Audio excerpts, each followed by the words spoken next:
Good evening, night owls, and welcome to Whisper Crowley. Tonight, I will guide you into a world of darkness, hoping to help you relax and unwind. Perhaps some of you will even drift into a haunting yet soothing sleep. Before we begin, let me know where you're listening from and what time it is for you. And now, we begin. I was a little over 30 when I decided to write down these memories. But the story begins long before that. On a ranch in Montana, where I spent most of my youth. My name is Joshua. I was the firstborn of Thomas, also known as Old Tom, and Sarah, Miss Sarah to most folks. During the events I'm about to relate, I was 19 and living with my parents and my younger siblings, Catherine, Oliver, and Ethan. We tended a stretch of land about 2 miles from the nearest town, living primarily off cattle ranching and a small crop of wheat. It wasn't a life of abundance, but it was decent. My father always said that as long as the land yielded something and we had the strength to work, there would be food on the table and whiskey to warm the cold nights. Our daily routine was simple. Early in the morning, my father and I would check the fence lines, guide the cattle to pasture, and make sure the water supply was clean. My mother stayed at home, preparing breakfast on the wood stove, making biscuits for us to eat throughout the afternoon. My siblings helped tend the vegetable garden, or gathered produce to sell at the town market on weekends. After lunch, while my father dozed for a few minutes in his rocking chair, I would repair tools or learn something new from him. He had a knack for crafting knife handles and mending horse tack. The neighboring ranch, considerably smaller than ours, belonged to my father's old friend, Gerald. People called him Mr. Gerald. They were childhood friends, raised in these parts. His house was about a mile away down a dirt road. Gerald lived with his wife, Margaret, and their sons, Paul and Matthew, strong and hardworking young men. And the youngest, Louis, who was a quiet boy, always wearing a cap pulled low, looking at the ground as if living in a world of his own. I remember vividly the first time I noticed something strange beginning to haunt our region. It was late afternoon. My father and I had just returned home after checking the fence that protected the wheat field. The chickens were already retreating to their coop, and our dogs, Shadow and Rusty, were running around the yard, hunting insects and sniffing dry leaves. My mother was frying bacon in the pan. The smell invaded the kitchen, making everyone's mouth water. It was then that I noticed Shadow began to bark differently than usual, in a higher pitch, almost like fear. My father went to the door, wiping the sweat from his forehead with his forearm. "What do you think Shadow's seen, son?" he asked. "I don't know, Pa.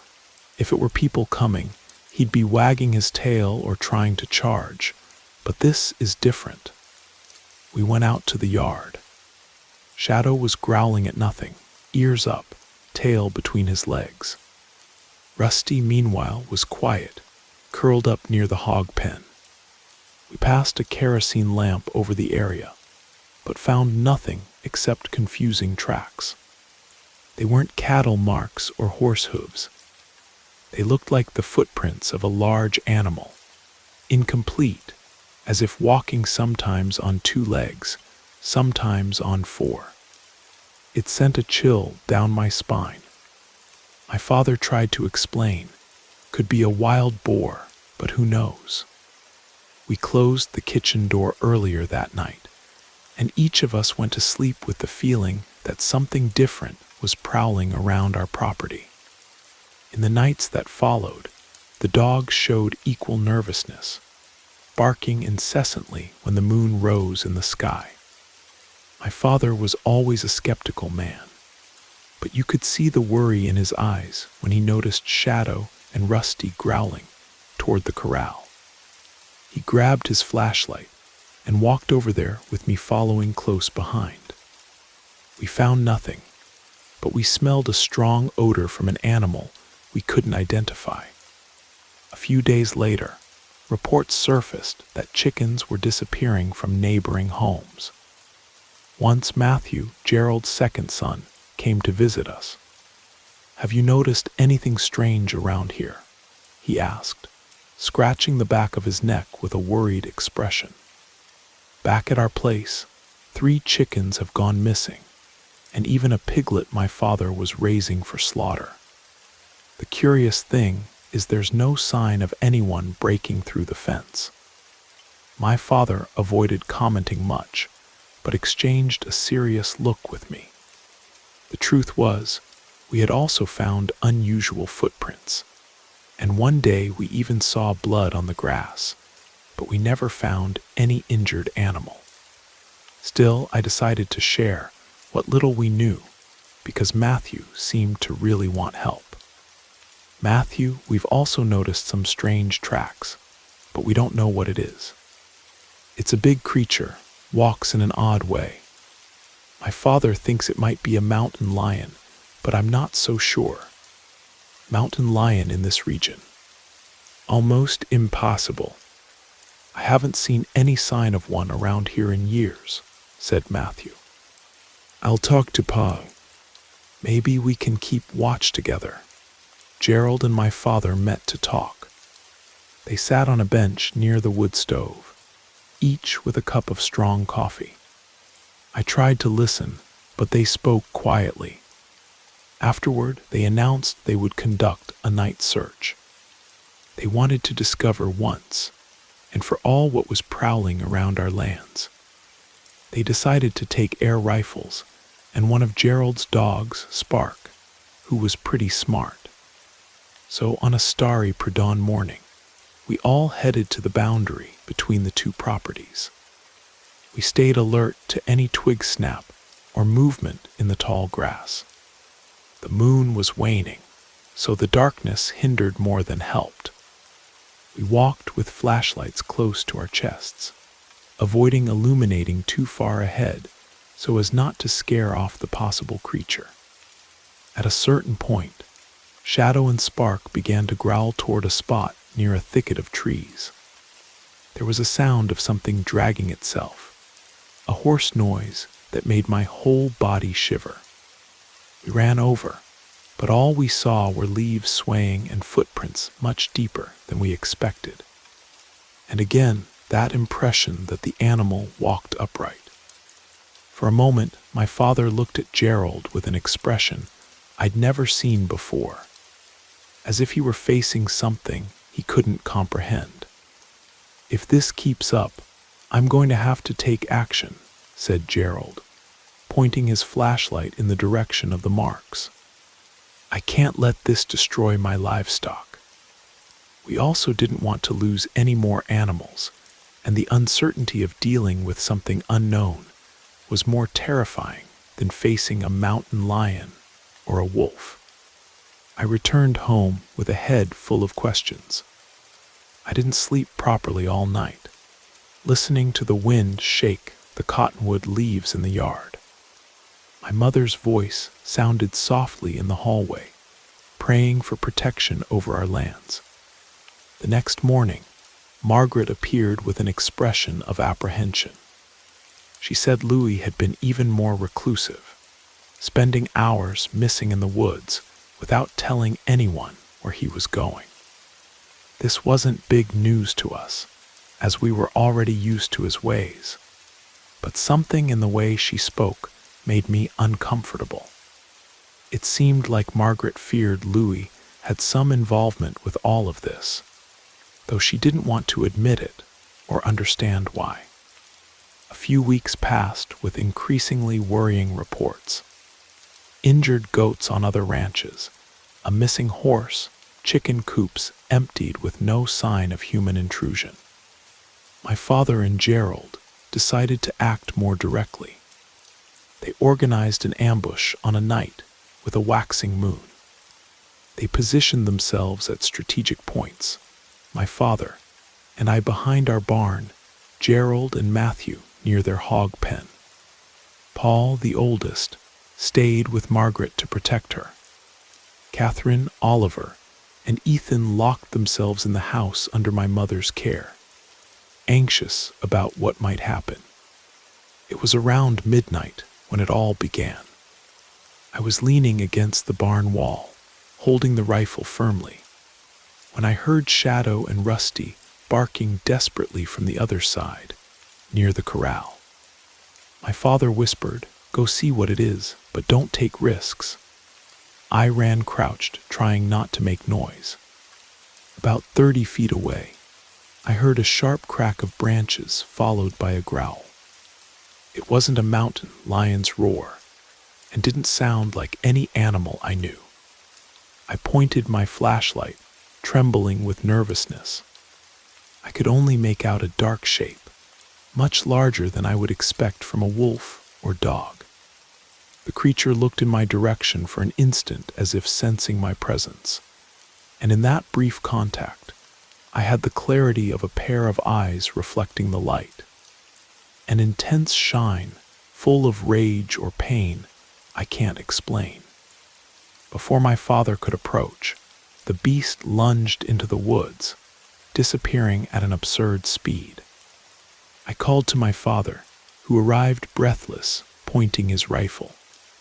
We saw deep tracks on the ground and a torn piece of chicken skin, but nothing more.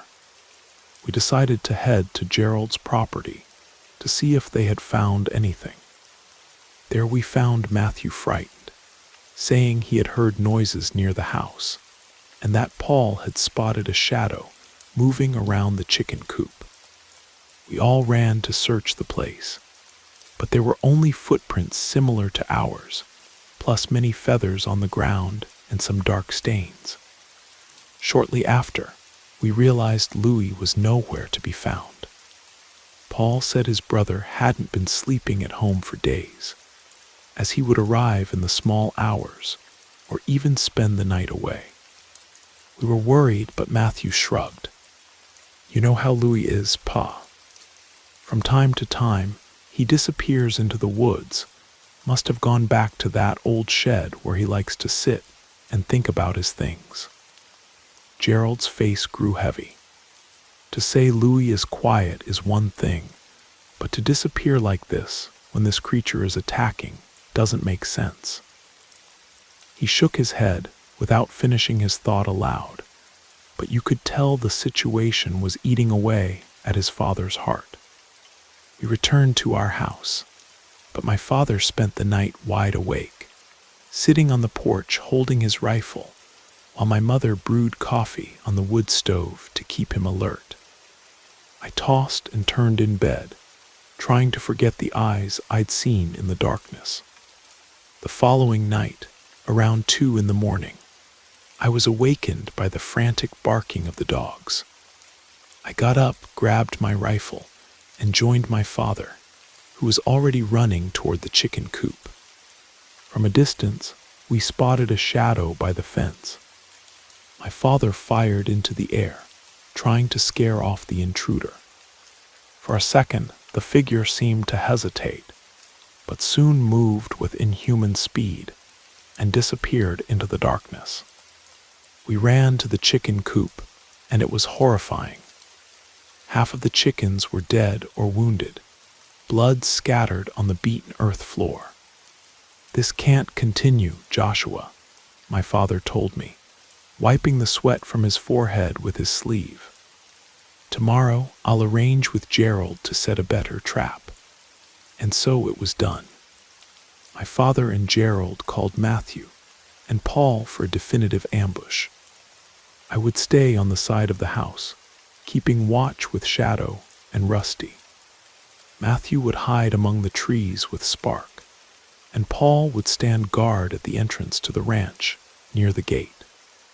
Gerald and my father would position themselves between the corral and the hog pen, spots where the beast appeared most frequently. The order was clear: If the creature came to attack, we would shoot to kill before it could escape. There was no other alternative, because it wasn't just about protecting animals anymore, but preventing something worse from happening. We remained in absolute silence, each at his post. The moon was high, illuminating the pasture. At a certain moment, I heard a deep growl followed by the sound of chickens flapping their wings in alarm. I peered toward the chicken coop and saw the silhouette of the creature lurking. I felt my heart race, but I kept calm. When my father and Gerald fired, the night was cut by shots and shouts. I joined them, running while Matthew and Paul tried to corner the beast. There was another shot, a terrifying grunt, and finally silence. We waited for the dust to settle and ran to see the result. We found traces of blood, but nothing of the body. Some branches were crushed, indicating that something large had passed through. Our dogs sniffed a path that led to the densest part of the woods, and the trail was lost at a ravine. We then realized Louis hadn't appeared to help us, nor was he at home. We called for him without response. "I can't believe he didn't hear those shots," commented Matthew, extremely worried. We decided to wait for daybreak. Anxiety took hold of everyone. My mother prayed on the porch with Margaret, who cried for her missing son. My father, silent, limited himself to reloading his rifle. The dawn was long and sleepless. When the sun began to rise, we formed groups to scour the woods, following the blood marks. My father, Matthew, and I went down a trail that passed near a small waterfall. Paul and Gerald followed another path. It was in the middle of this search that I heard Paul scream. I ran in his direction, jumping over stumps and dry leaves. The smell of wet woods filled my nostrils, but everything seemed heavy, suffocating. I reached the creek and saw Paul and Gerald kneeling next to a body fallen among the rocks. I recognized Louis's cap. He was there, bloodied, with terrible wounds to his trunk and legs, as if he had hurt himself fleeing hastily through barbed wire fences, and marks that resembled air rifle shots. Gerald let out a soul-shattering cry, embracing his lifeless son. I felt my breath fail. The blood found in the ambush was indeed his.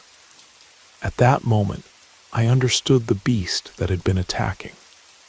I cannot say with certainty if there was something supernatural, if the boy suffered from some disorder, or if loneliness pushed him to act like an irrational being.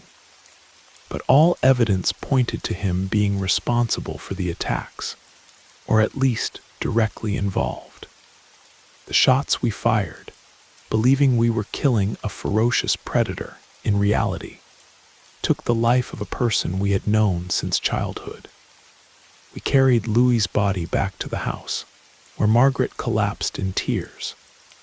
My father lowered his head, placed his hand on his forehead, and was unable to pronounce any word. Gerald cried convulsively, supported by Matthew and Paul. The scene never left my memory. The porch where we used to sit to drink lemonade now received a body covered in dried blood, a family lacerated by perplexity and guilt.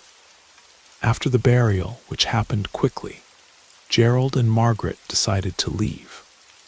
They couldn't bear to continue on that land, where every corner reminded them of Louis and his tragic death.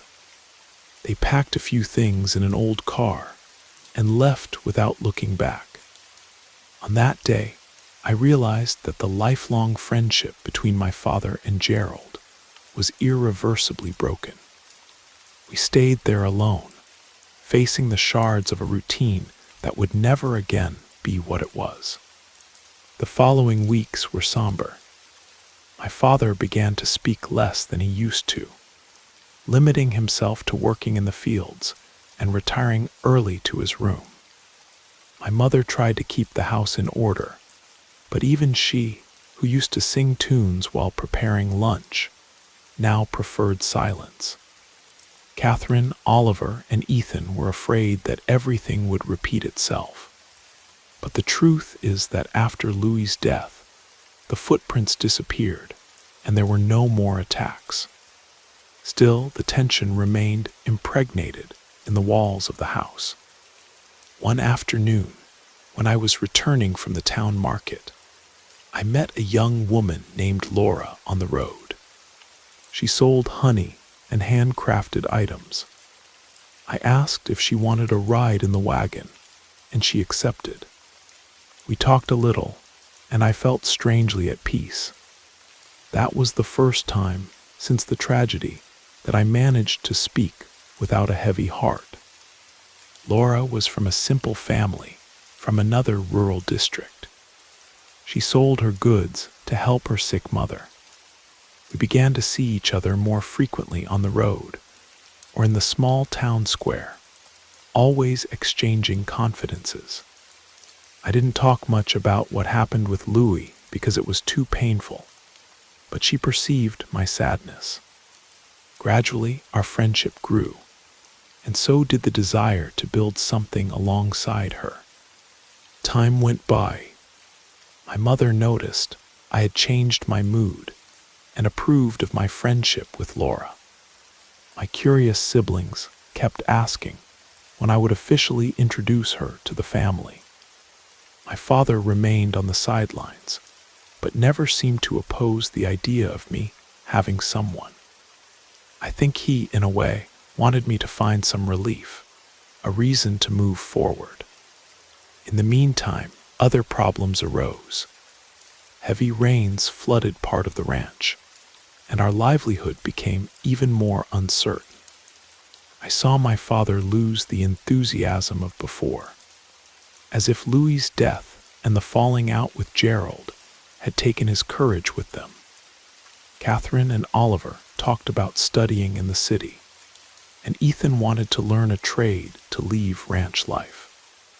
I myself nurtured the idea of leaving to start a life with Laura, but I felt guilty about abandoning my parents when the harvest failed and money became tighter. My father made the decision to sell half the lands. It wasn't easy, as that ranch had passed through family generations, but he knew he couldn't handle it all alone without the enthusiasm of before. With the money from the sale, a possible move was planned to somewhere closer to the city, where my siblings could study, and my mother would have access to a clinic. Shortly after, it was decided that Laura and I would get married, even if it was something simple, without much celebration. On the eve of the wedding, I came to talk with my father. He was sitting on the porch, cleaning the same rifle he used that night against the creature, or whatever it was. I sat beside him, took a deep breath, and said, "Pa, I know that everything that happened shook us, but I want you to know that I still have hope for a better future." He said nothing, but rested his hand on my shoulder. I felt there was something there, affection, a shared pain, a regret for the tragedy that would never completely disappear. When I got up to go inside, I heard his voice, almost a whisper, "Be happy with Laura, my son.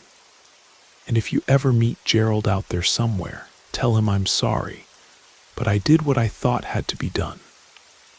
On my wedding day, my siblings helped with the preparations. My mother made homemade sweets, and Laura arrived in a modest dress that I found the most beautiful in the world. We were married in the small town church, with very few people present. My father remained quiet almost the whole time, but I knew all this stirred deeply in his heart. When the ceremony ended, we left for the small house that Laura shared with her mother. I found work at a warehouse, unloading merchandise. It wasn't the life of my dreams, but at least I felt useful and could breathe different air without being reminded every minute of what happened in our yard. After a few months, Catherine and Oliver moved away to study, and my mother decided to accompany my father in selling the rest of the ranch. Thus, the house where we grew up was abandoned for a good while, until it was bought by a cattle rancher who never continued the wheat planting. Rumors circulated that the property was haunted or cursed, but I don't know if people really believed that or if it was just gossip. What I can say is that no owner stayed there for long. The news of Louis's death gradually disappeared from conversation circles. Some said he had been seen wandering in the form of a werewolf. Others invented stories about a demonic pact.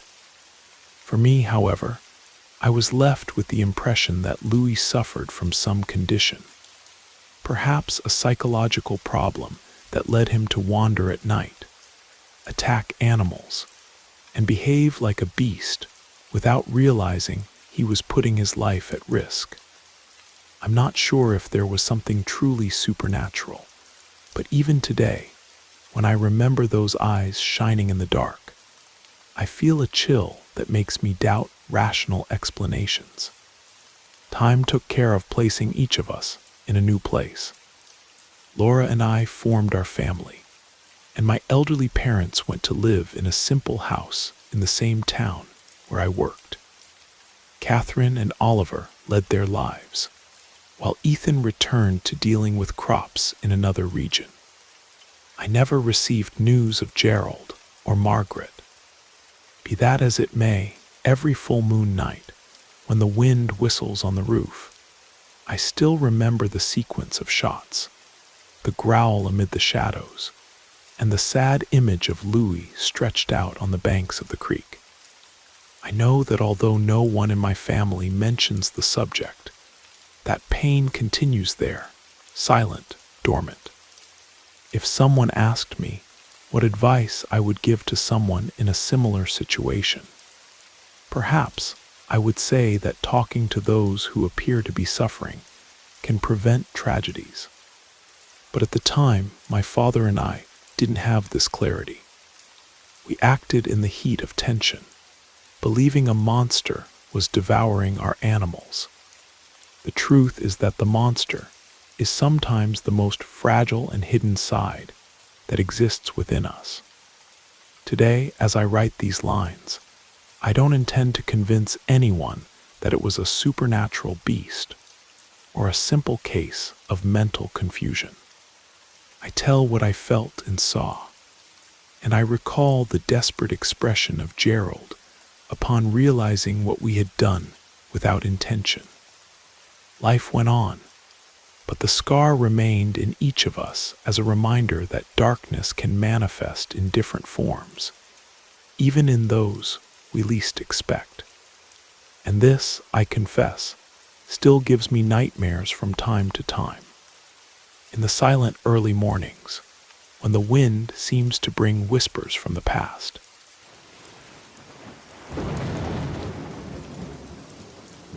I hope you enjoyed the first story. If you did, don't forget to leave a like. But if I didn't do my job well, feel free to give it a thumbs down. Either way, drop a comment and let us know where you're listening from and what time it is for you. Now, let's continue. Good evening, friends. My name is Sophia, and I grew up in Cherry Vale, a quiet settlement in the Western Hills where everyone knows each other, and news travels faster than the wind. At the top of the hill, where the sun caresses the earth and the breeze carries the scent of freshly cut grass, stands my childhood home. I've preserved every detail of my upbringing, because I believe the stories that impact us most are those that could happen to anyone, anywhere. And it's this real and haunting story that I want to share with you now. Since I was a little girl, my mother, Hannah Peterson, warned me about false friends. "Daughter, remember," she would tirelessly repeat, "have few friends but true ones. Not everyone wishes you well." Back then, I considered her warnings exaggerated. Like every child, I wanted to decide for myself who to play with and who to trust.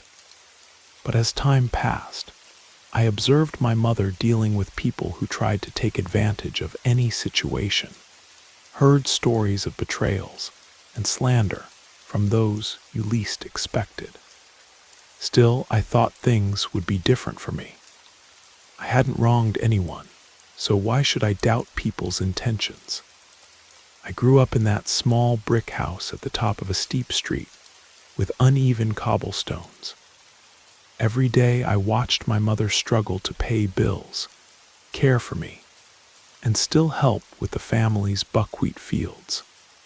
My father died when I was young, so from an early age, I learned to appreciate every small victory.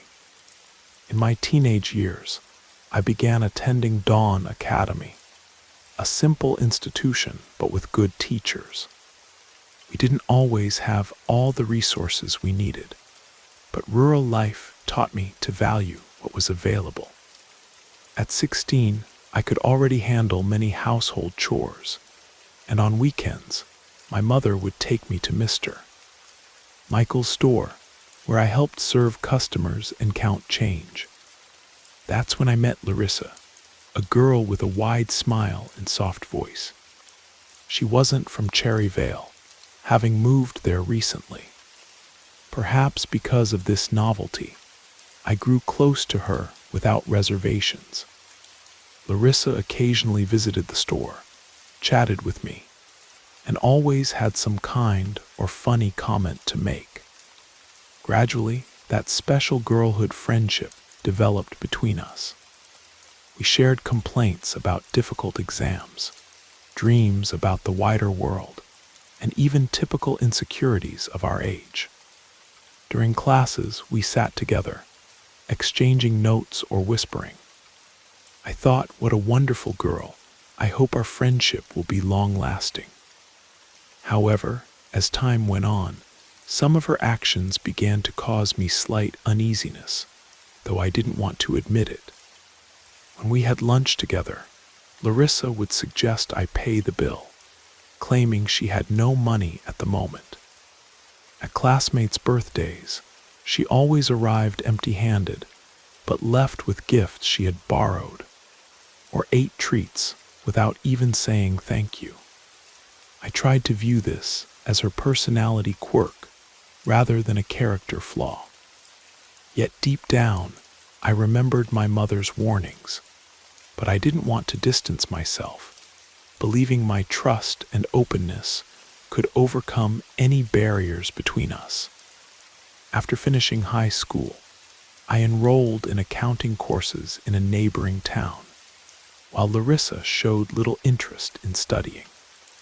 She was constantly getting involved in schemes or taking odd jobs that brought quick money. When we stopped seeing each other so frequently, our bond loosened, and I confess that gradually I began to realize how that relationship seemed to revolve around what I could offer. Over time, Larissa almost disappeared from my life, and I continued my quiet routine in Cherryvale. I completed my courses, and during my commutes, I worked for several months in a local agronomist's office. Trying to save money to help my mother, I took side jobs, managed expense spreadsheets, and on weekends still returned to Mr. Michael's store. This work kept my mind occupied, and without realizing it, I had almost completely pushed away memories of Larissa. It felt as if life was leading me down a different path, more stable and quiet. Everything changed when I turned 23. During this period, I met Dennis, a hardworking man with a calm demeanor who caught my attention from our first conversation. He came from a modest family from another region, but had visited relatives in Cherry Vale since childhood. Our meeting happened on a market day, which for decades had been held every Saturday morning in the central square. I had arrived early to buy fresh vegetables, and he was setting up a small kiosk with leather goods that belonged to his uncle. We started talking by chance when I dropped some tomatoes, and he helped me gather them. His shyness contrasted with my curiosity, and though we exchanged only a few words, there was an immediate harmony between us. "Are you local too, Sophia?" he asked. "Yes, born and raised here. I live up there near the church." "Strange, I thought I knew almost everyone, but I've never seen you before." "I mostly stay at home, taking care of my affairs and helping my mother. But I come to the market when I need to buy vegetables. If you need help carrying anything, just say so." In the evening, we met again at the gazebo in the square, where a folk music ensemble was performing. Dennis offered me a piece of cornbread from one of the stalls, and we talked unhurriedly, watching families enjoying themselves and stray dogs circling the area. He told me about his dream of opening a carpentry workshop, because he always loved working with wood and creating unique pieces. I enthusiastically talked about my ambitions in accounting.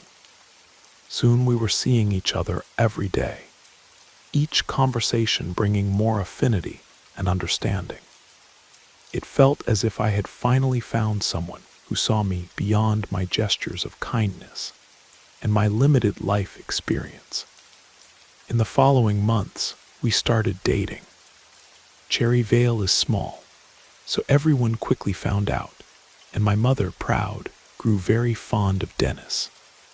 With his serene personality, he gave me a sense of security, always offering to help with repairs in our house, fixing the gate, changing the light bulb that constantly burned out in the kitchen. These were seemingly simple gestures, but they meant a lot in a place where specialized services are hard to find.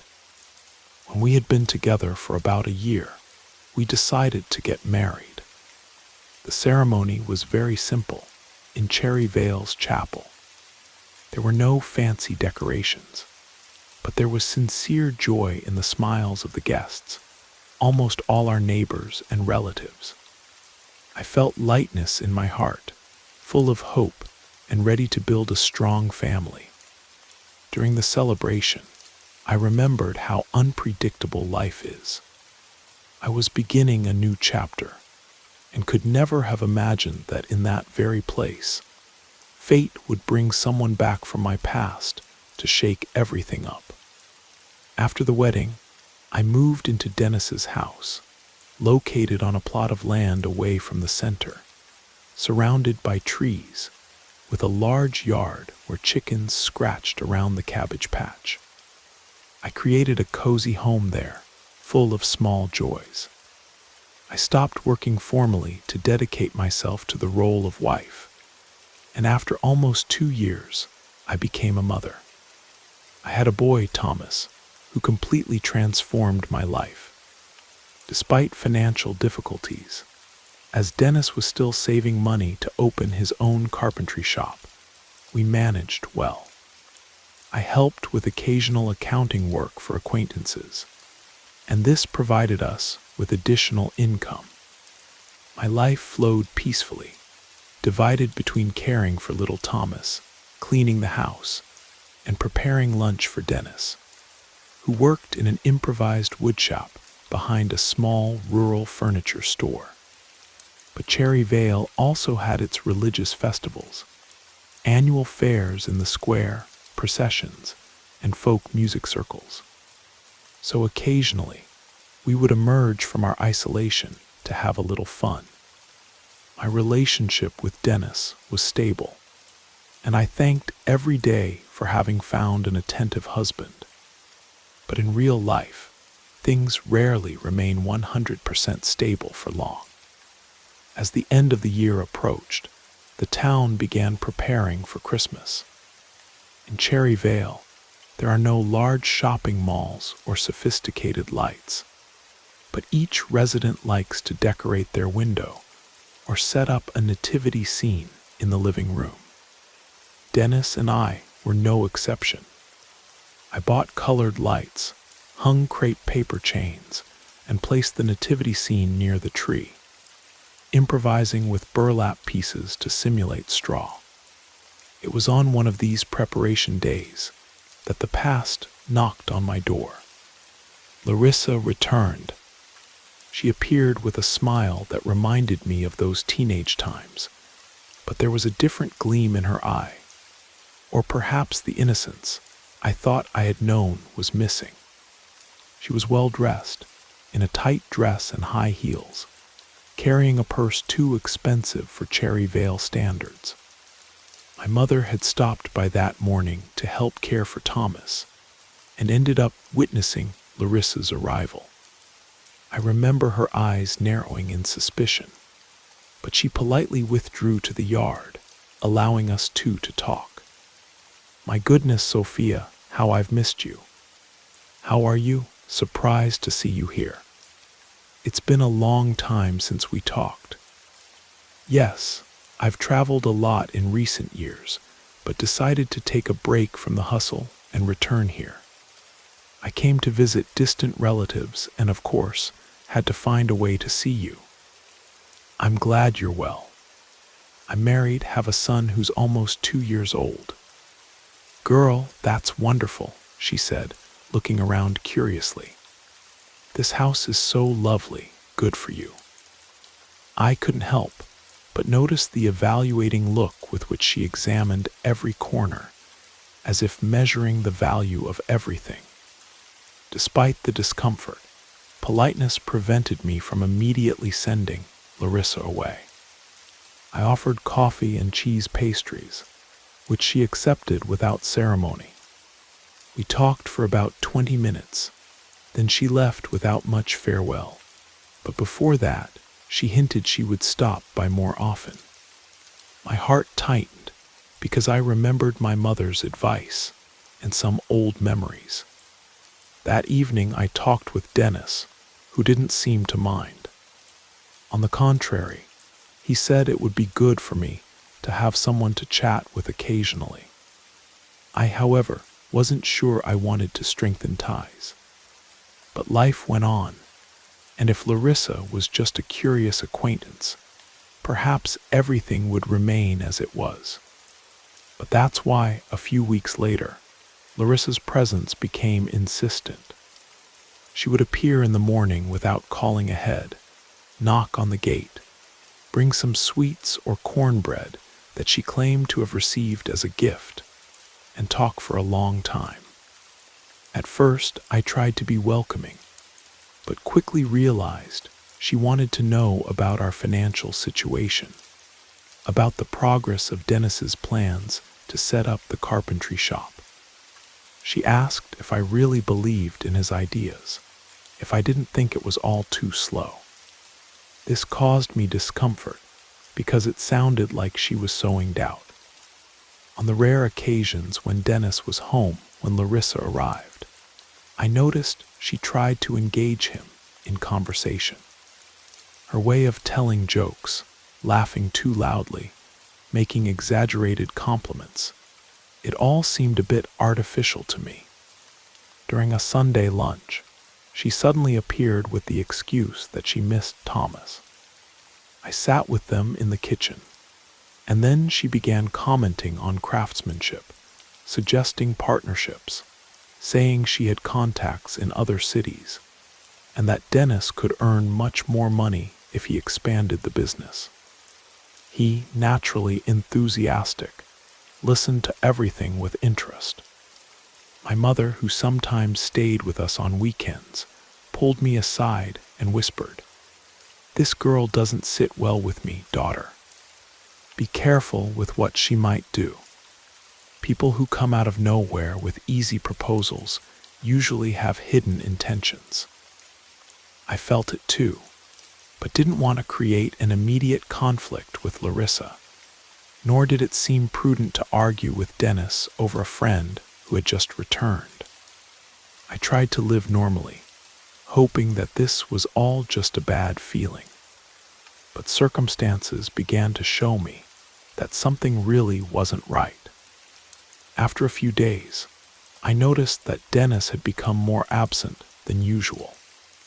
He said he needed to look for materials for extra orders to earn money for his long-dreamed carpentry studio. At first, I took pride in his dedication, but one evening, I saw the two of them talking at the bus stop in the main square. Larissa looked around, as if checking if anyone was watching, and spoke with animated gestures, while Dennis paid attention and smiled back. I tried to stay calm, but something inside me stirred in agony. I had no evidence, only suspicions. That night I gently asked Dennis, "Were you with Larissa today in the square?"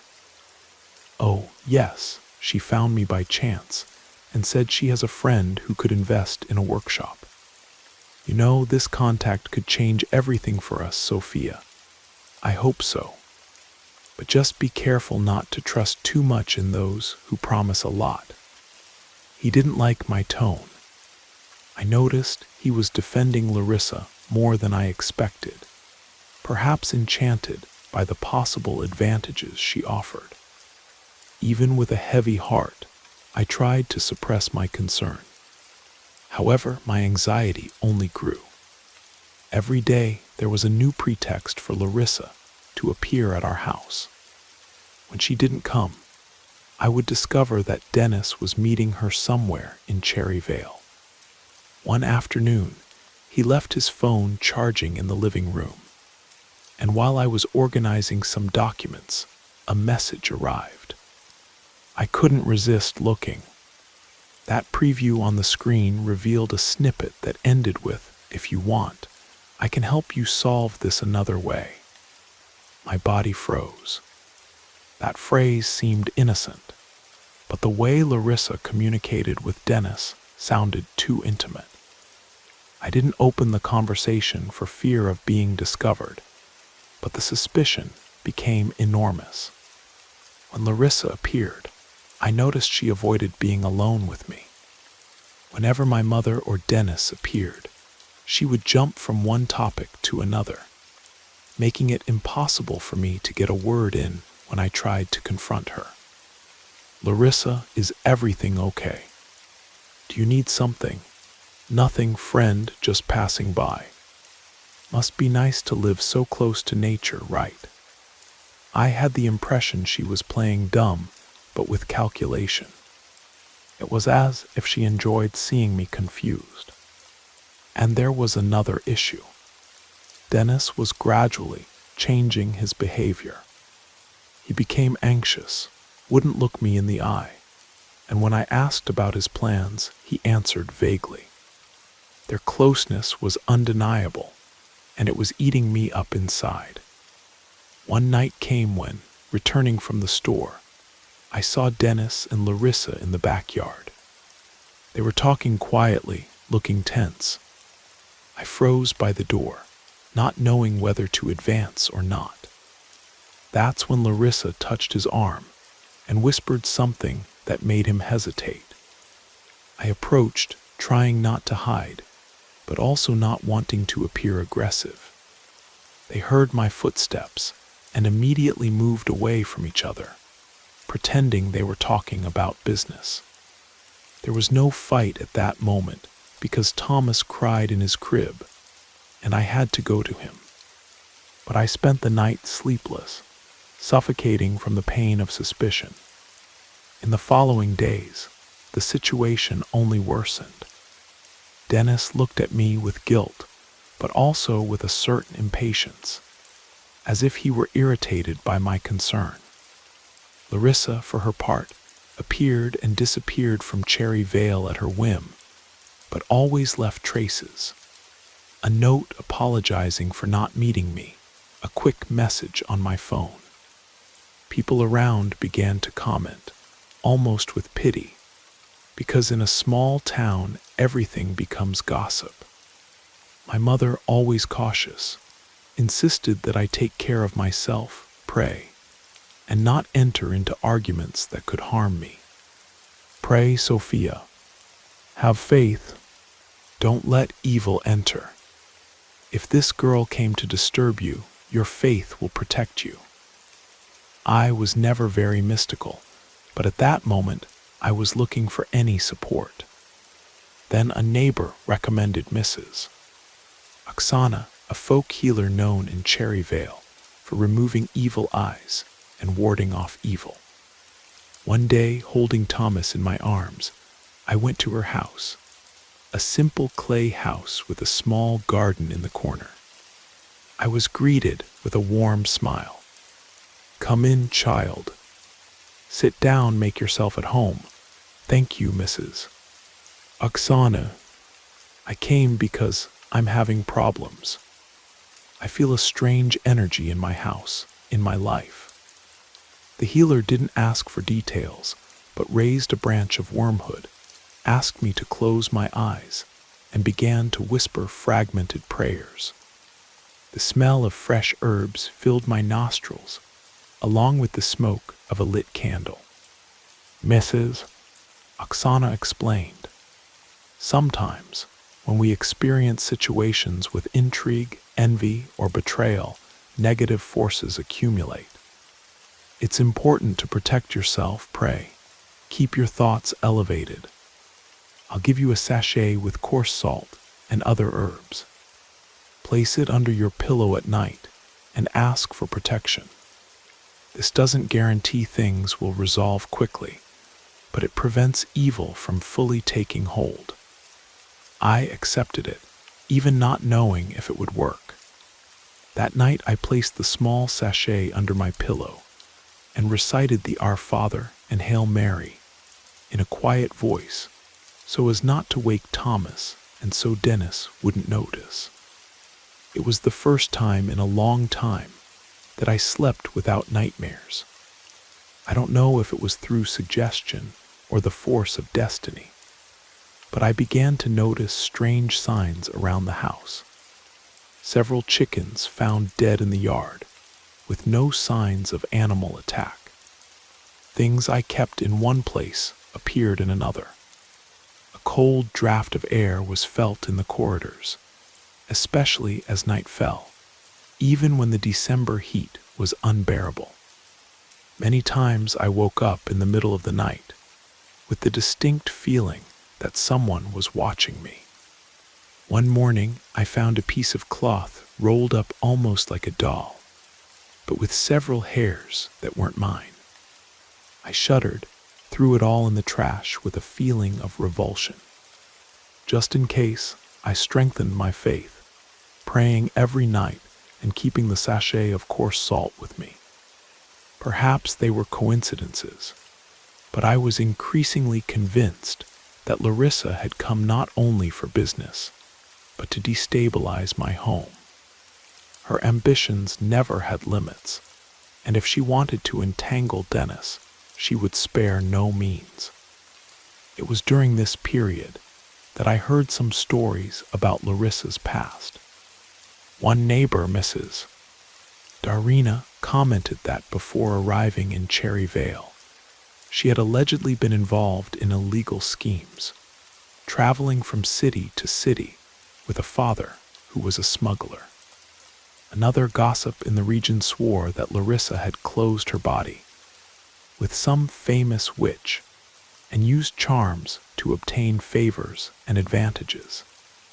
There was no proof of anything, but gradually the suspicion that she was using both powerful people and obscure practices began to make sense, especially when strange objects started appearing in my house. The tension reached a maximum point when, on one drowsy afternoon, I went to clean the bedroom to organize clothes and saw my husband's phone left there.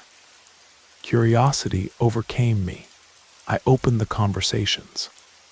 Several messages from Larissa, some friendly, others clearly with a tone of intimacy that went beyond a work conversation. I was shocked but continued reading. In the last message, she said something like, "You don't need to stay with her out of pity. If you want, we can find a way out. I'm open doors for you." I felt a stab in my stomach, almost fell to my knees from so much anger and sadness. That phrase confirmed that something already existed between them. I closed the phone and remained motionless for a few minutes. My son, playing in the living room, seemed oblivious to the storm that was forming. I took a deep breath and decided I needed to keep a clear head. If I acted on impulse, I could jeopardize everything, including my safety and Thomas's. I waited for Dennis to arrive that same night and sat with him at the table with my son not around. With a trembling voice, I asked for explanations. "Dennis, I want you to be honest with me. What's happening between you and Larissa?" He tried to evade. "This is all in your head, Sophia. She just has contacts to help me with the workshop." Why so much distrust? I took his phone from the pocket of his pants, hanging on a chair, and showed it without even needing to unlock the screen. I saw the messages. "Can you explain to me? She's talking about a way out, insinuating that you don't need to stay with me, and this part about I'm open doors for you, that has nothing to do with a business partnership." He was silent, let his head fall into his hands, and breathed heavily. It was the most torturous silence I'd ever witnessed. There were no tears, no shouting, just a silent confirmation of what I feared. "Sophia, I'm sorry. I made a mistake, fell into the trap of thinking she was just a friend who wanted to help. When I realized it, I was already involved. So you betrayed me." My voice came out low, painful. We didn't consummate anything, but we got too close. I swear she offered me money, investors, and I let things take a course they shouldn't have. He couldn't look me in the eye at that moment. I felt a bucket of ice water crashing down on me. I never imagined this could happen. I remembered my mother's advice, my suspicions, and everything was confirmed in the cruelest way possible. Quietly crying, I said, "You need to stay away from her now if you still care about us, about Thomas. Don't let that woman step into our house again, Dennis." Dennis nodded in agreement and promised he would cut all contact. He promised 1,000 times, held my hand, begged for forgiveness. I wanted to believe because, despite everything, I still loved him. However, I knew that trust was severely damaged. It wouldn't be overnight that I would be able to rid myself of resentment and insecurity. The next day, Dennis tried to fulfill what he promised. He ignored the calls and messages from Larissa, blocked her number, made a point of avoiding places where she appeared. I came to feel a temporary relief, as if a period of turbulence was coming to an end. But Larissa didn't give up. She knocked on the gate of our house almost at nightfall, demanding to speak with Dennis. I answered, "Good evening, Larissa." "He's not available. I need to resolve a pending matter." "Larissa, there's nothing for you to resolve here." "Go away? Who are you to send me away?" She retorted in a somewhat disdainful tone. "Don't be silly, dear. I just came to deliver a contract that could help him in his career. I won't repeat myself. Leave. You've done enough damage." Damage. She looked at me as if she didn't understand. Apparently, we can't even have a civilized conversation. "All right. Give him this message then." She extended a brown envelope in my direction. I didn't want to take it, but she practically threw it into my hand. Before I could react, she turned her back and left, stepping firmly. When I opened the envelope, I found only blank papers. What kind of game was that? Was she mocking, testing my limits? I decided not to tell Dennis anything to avoid reopening the wound. I simply threw it in the trash and reinforced my prayers that night because something told me the worst was yet to come. Dennis, aware of the tension, called a friend to evaluate the possibility of moving to another city where we could start over, away from gossip and Larissa's influence. I became excited, but we didn't have the financial conditions at the moment. Everything was just beginning, with little money saved. My mother advised patience, saying this girl would tire of disturbing us and would leave. But the weeks dragged on, and that feeling of insecurity only increased. One afternoon, an anonymous letter appeared in my mailbox, handwritten with large, misaligned letters. The text was brief: "Who messes with what they shouldn't pays the price. Be careful with the choices you make. Not everything is resolved with prayer." My body froze. I immediately thought of Larissa or some associate of hers. But would she be capable of hiding behind an anonymous letter? Perhaps she just wanted to scare me. I gathered it and took it inside, trying not to freak out. I told Dennis, who became concerned but didn't want to involve the police because there was no proof against anyone. He advised me to keep doors and windows locked and avoid being alone on the street at night.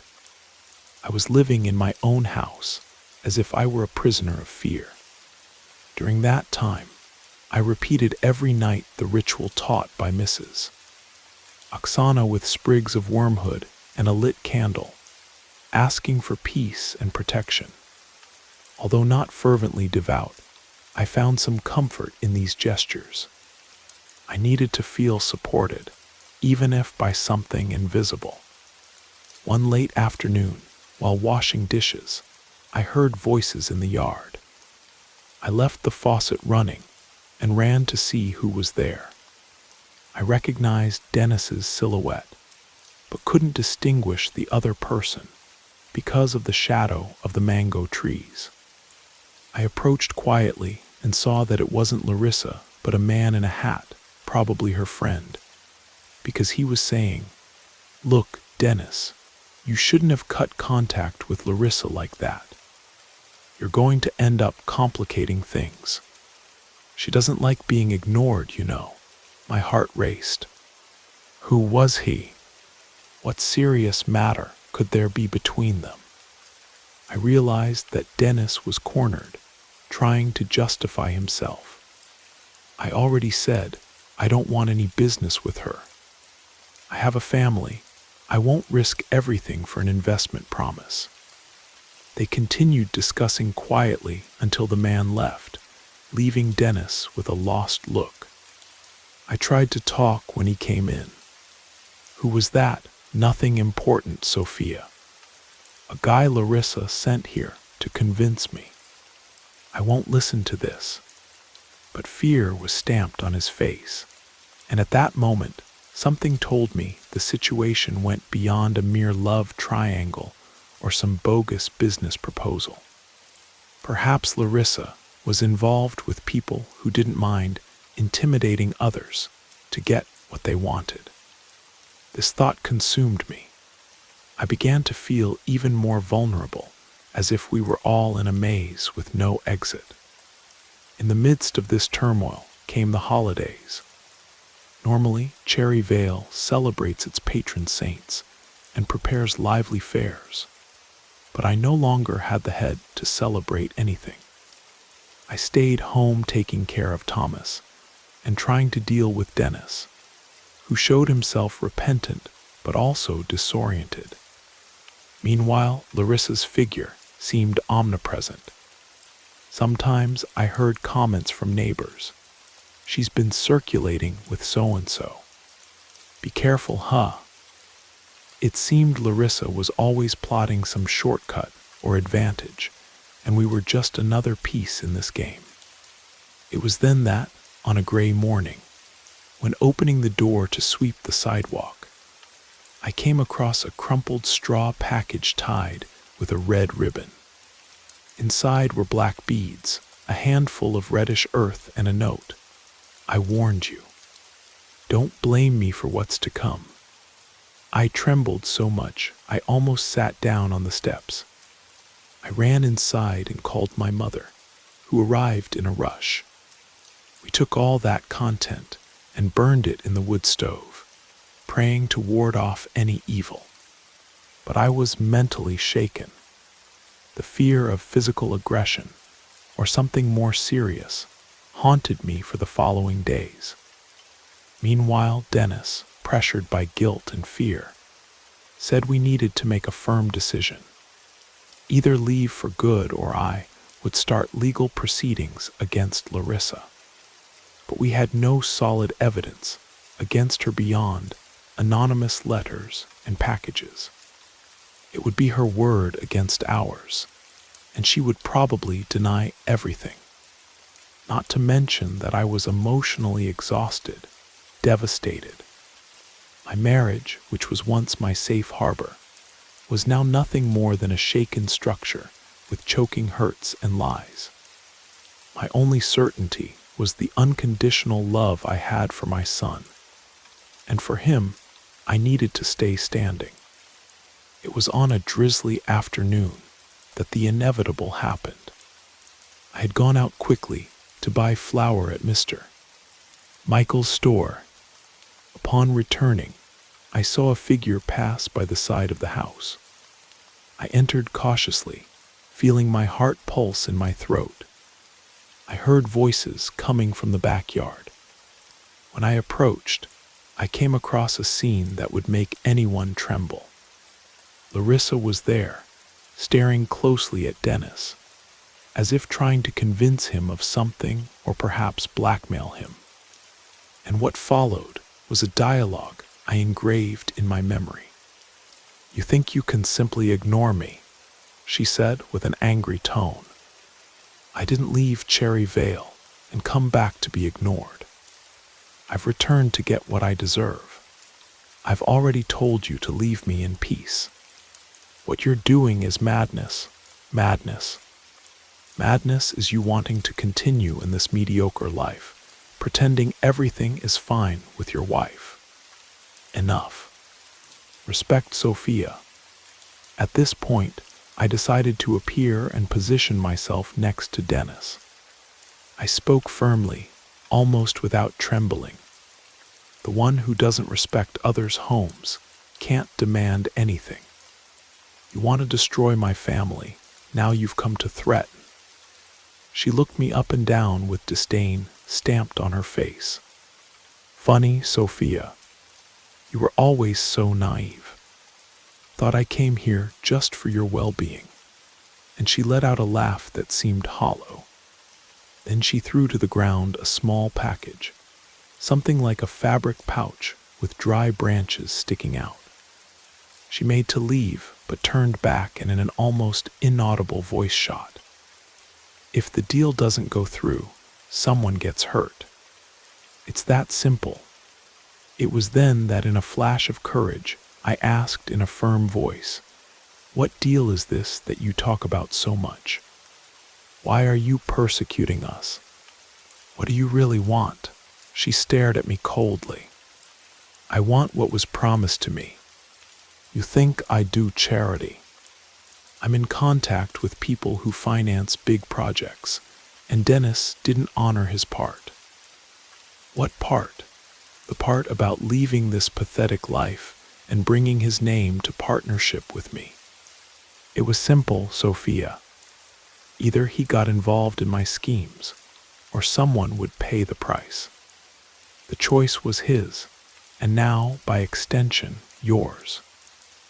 These words made it clear that the investment was just a facade for something bigger, possibly illegal, and with the use of threats. My eyes watered with anger. My desire was to lunge at her. But Dennis held me back, fearing the situation would spiral out of control. Larissa moved away, disappearing through the gate. We stood there in silence, Dennis and I, with the fine rain wetting our faces. The package on the ground was dissolving in the earth, exhaling a bitter smell that made my stomach turn. I went in crying, unable to speak properly. Dennis hugged me and whispered apologies. We heard Thomas crying in the small room, perhaps frightened by the raised voices, and I ran to calm him. For long minutes, all that could be heard was the sound of rain hitting the roof tiles and my desperate sobbing. The feeling that something very bad was about to happen took hold of me. It was no longer just the betrayal. It was a threat to the integrity of my family. The next morning, I sought Mrs. Oksana's help again. I told everything, without omitting the story of the betrayal. She looked at me with eyes full of compassion and said, "My child, there are people who mess with heavy things, be it ill-intentioned spells or jealousy magic. But nothing is stronger than the faith of a woman protecting her offspring. Hold this." She handed me a white ribbon, telling me to tie it on my son's wrist with a knot and pray for protection. She also gave me a new sachet of cloth. "Put this on the threshold of the front door. Every time you go out or come in, make the sign of the cross. Don't let these people without light bring you down." I followed each instruction to the letter, even if someone might consider it superstition. At that moment, for me, it was the only way to feel some relief. Dennis, for his part, began to support me more, saying we should do everything to ensure our safety and Thomas's. He took leave from work and spent more time at home. After all, we suspected Larissa might have allies. A few days later, I received the unexpected visit of a man named Gilbert, who claimed to know Larissa for years. He appeared one afternoon, saying Larissa was desperate. It sounded like yet another form of blackmail. The conversation was strange. "Sophia, I'm here in good faith. Larissa said you've been making up stories about her. Making up stories. She keeps showing up here and threatening us.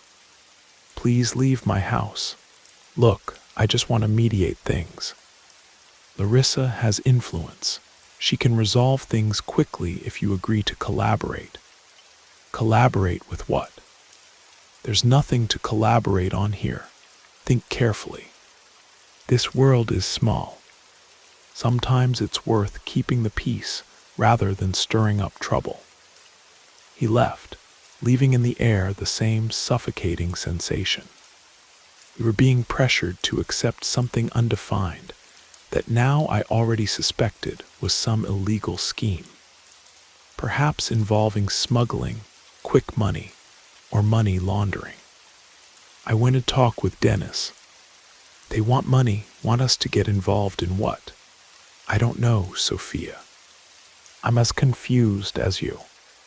Maybe she wants to force me to leave you or to invest in that project of hers. I don't know. It was disturbing because nothing seemed morally coherent. It seemed Larissa wanted, above all, to control us or humiliate us, taking advantage of our fragility and the supposed investment that never materialized. I reached my limit when one night I heard footsteps in the yard.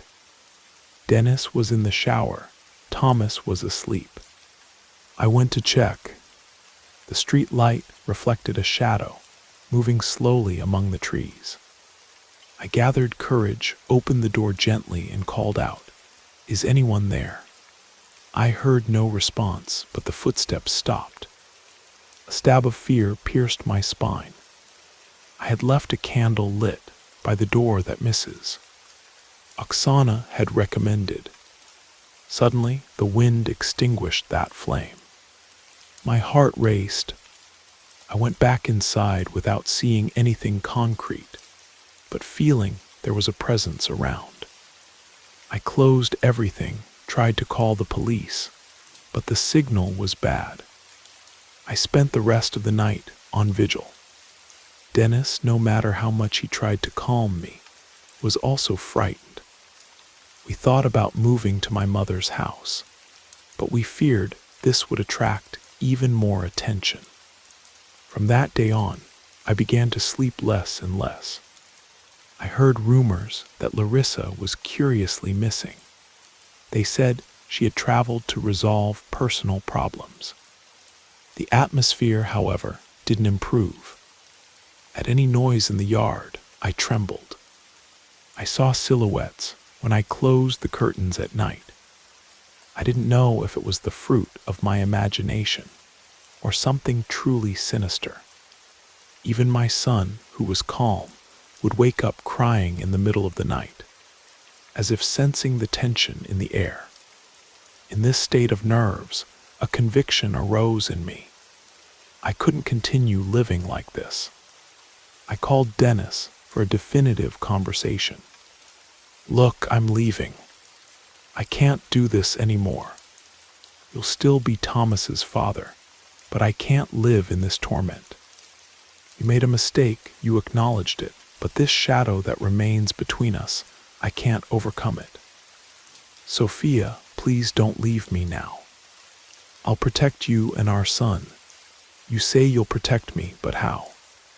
You don't even know exactly what we're being threatened with. For weeks we've been living in panic." He took a deep breath and agreed that life in that place had become unsustainable. What hurt me even more was realizing that although this love remained, trust seemed irretrievable. And in a house without trust, love weakens more and more.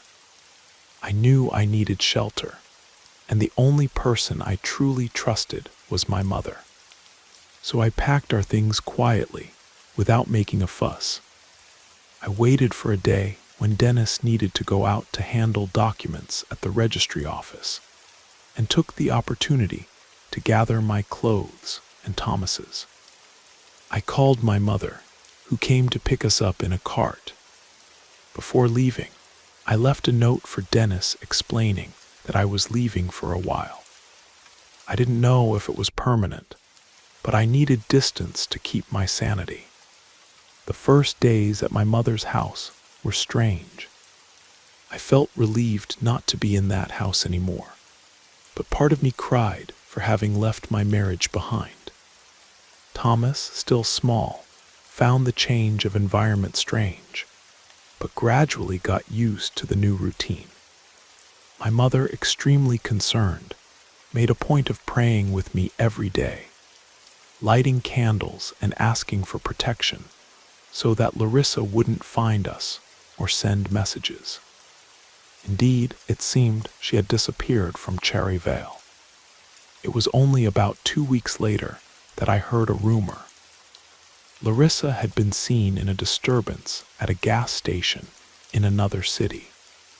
No one knew details, just that she was running from collections or something like that. Hearing this, I felt a mixture of relief and pity. Deep down, I just wanted her to leave us in peace. If she was getting into trouble, it was her problem, not mine. But the bitterness of everything that had happened still weighed on my heart. Dennis sought me out several times, asking to talk. I wasn't ready to receive his forgiveness or offer mine. I needed time. I needed to rebuild the pieces of my security. As much as he was my son's father, the scar of betrayal and threats persisted.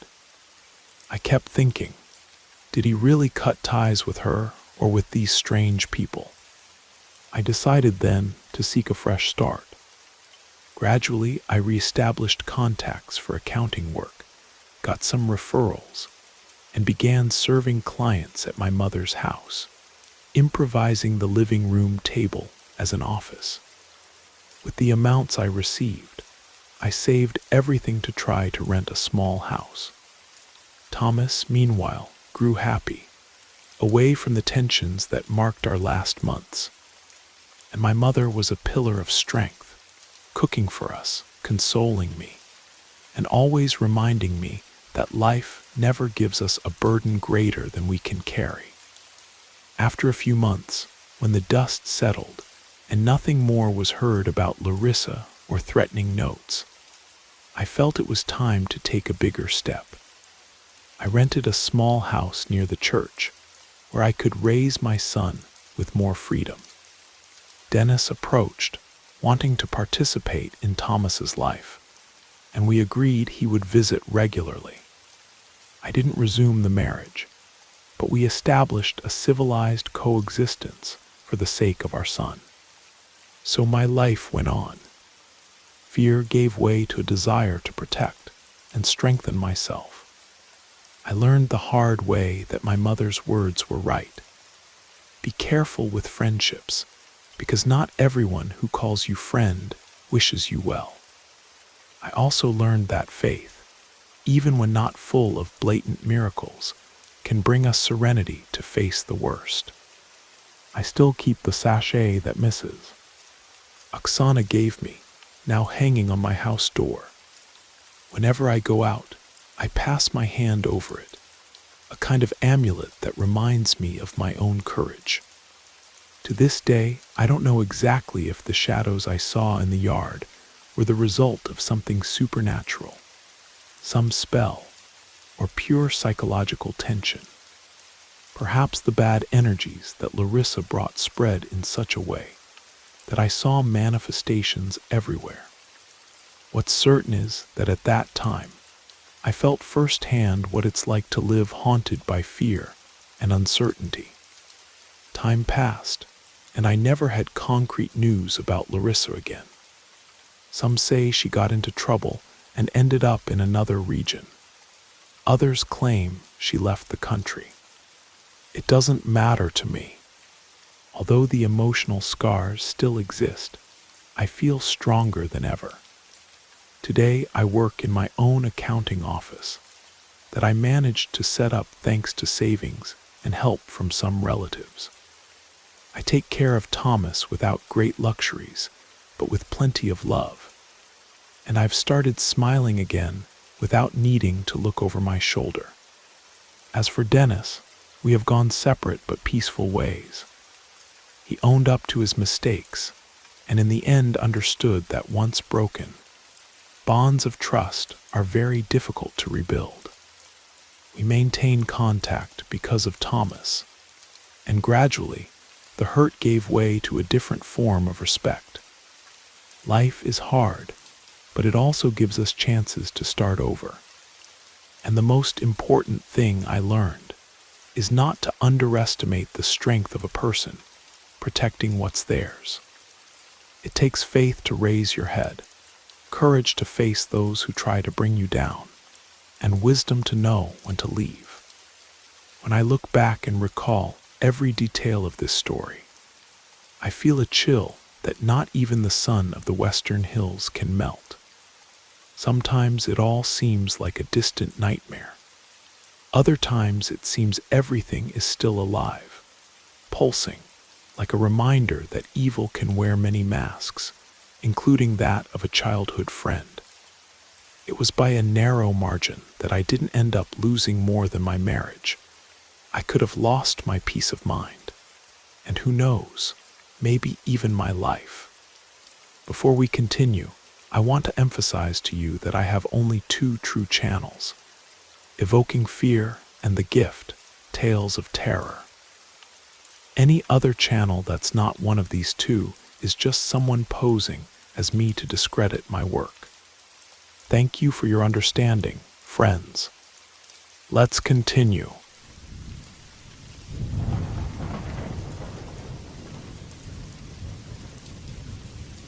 My name is Joshua Andrews, and I'm 53 years old.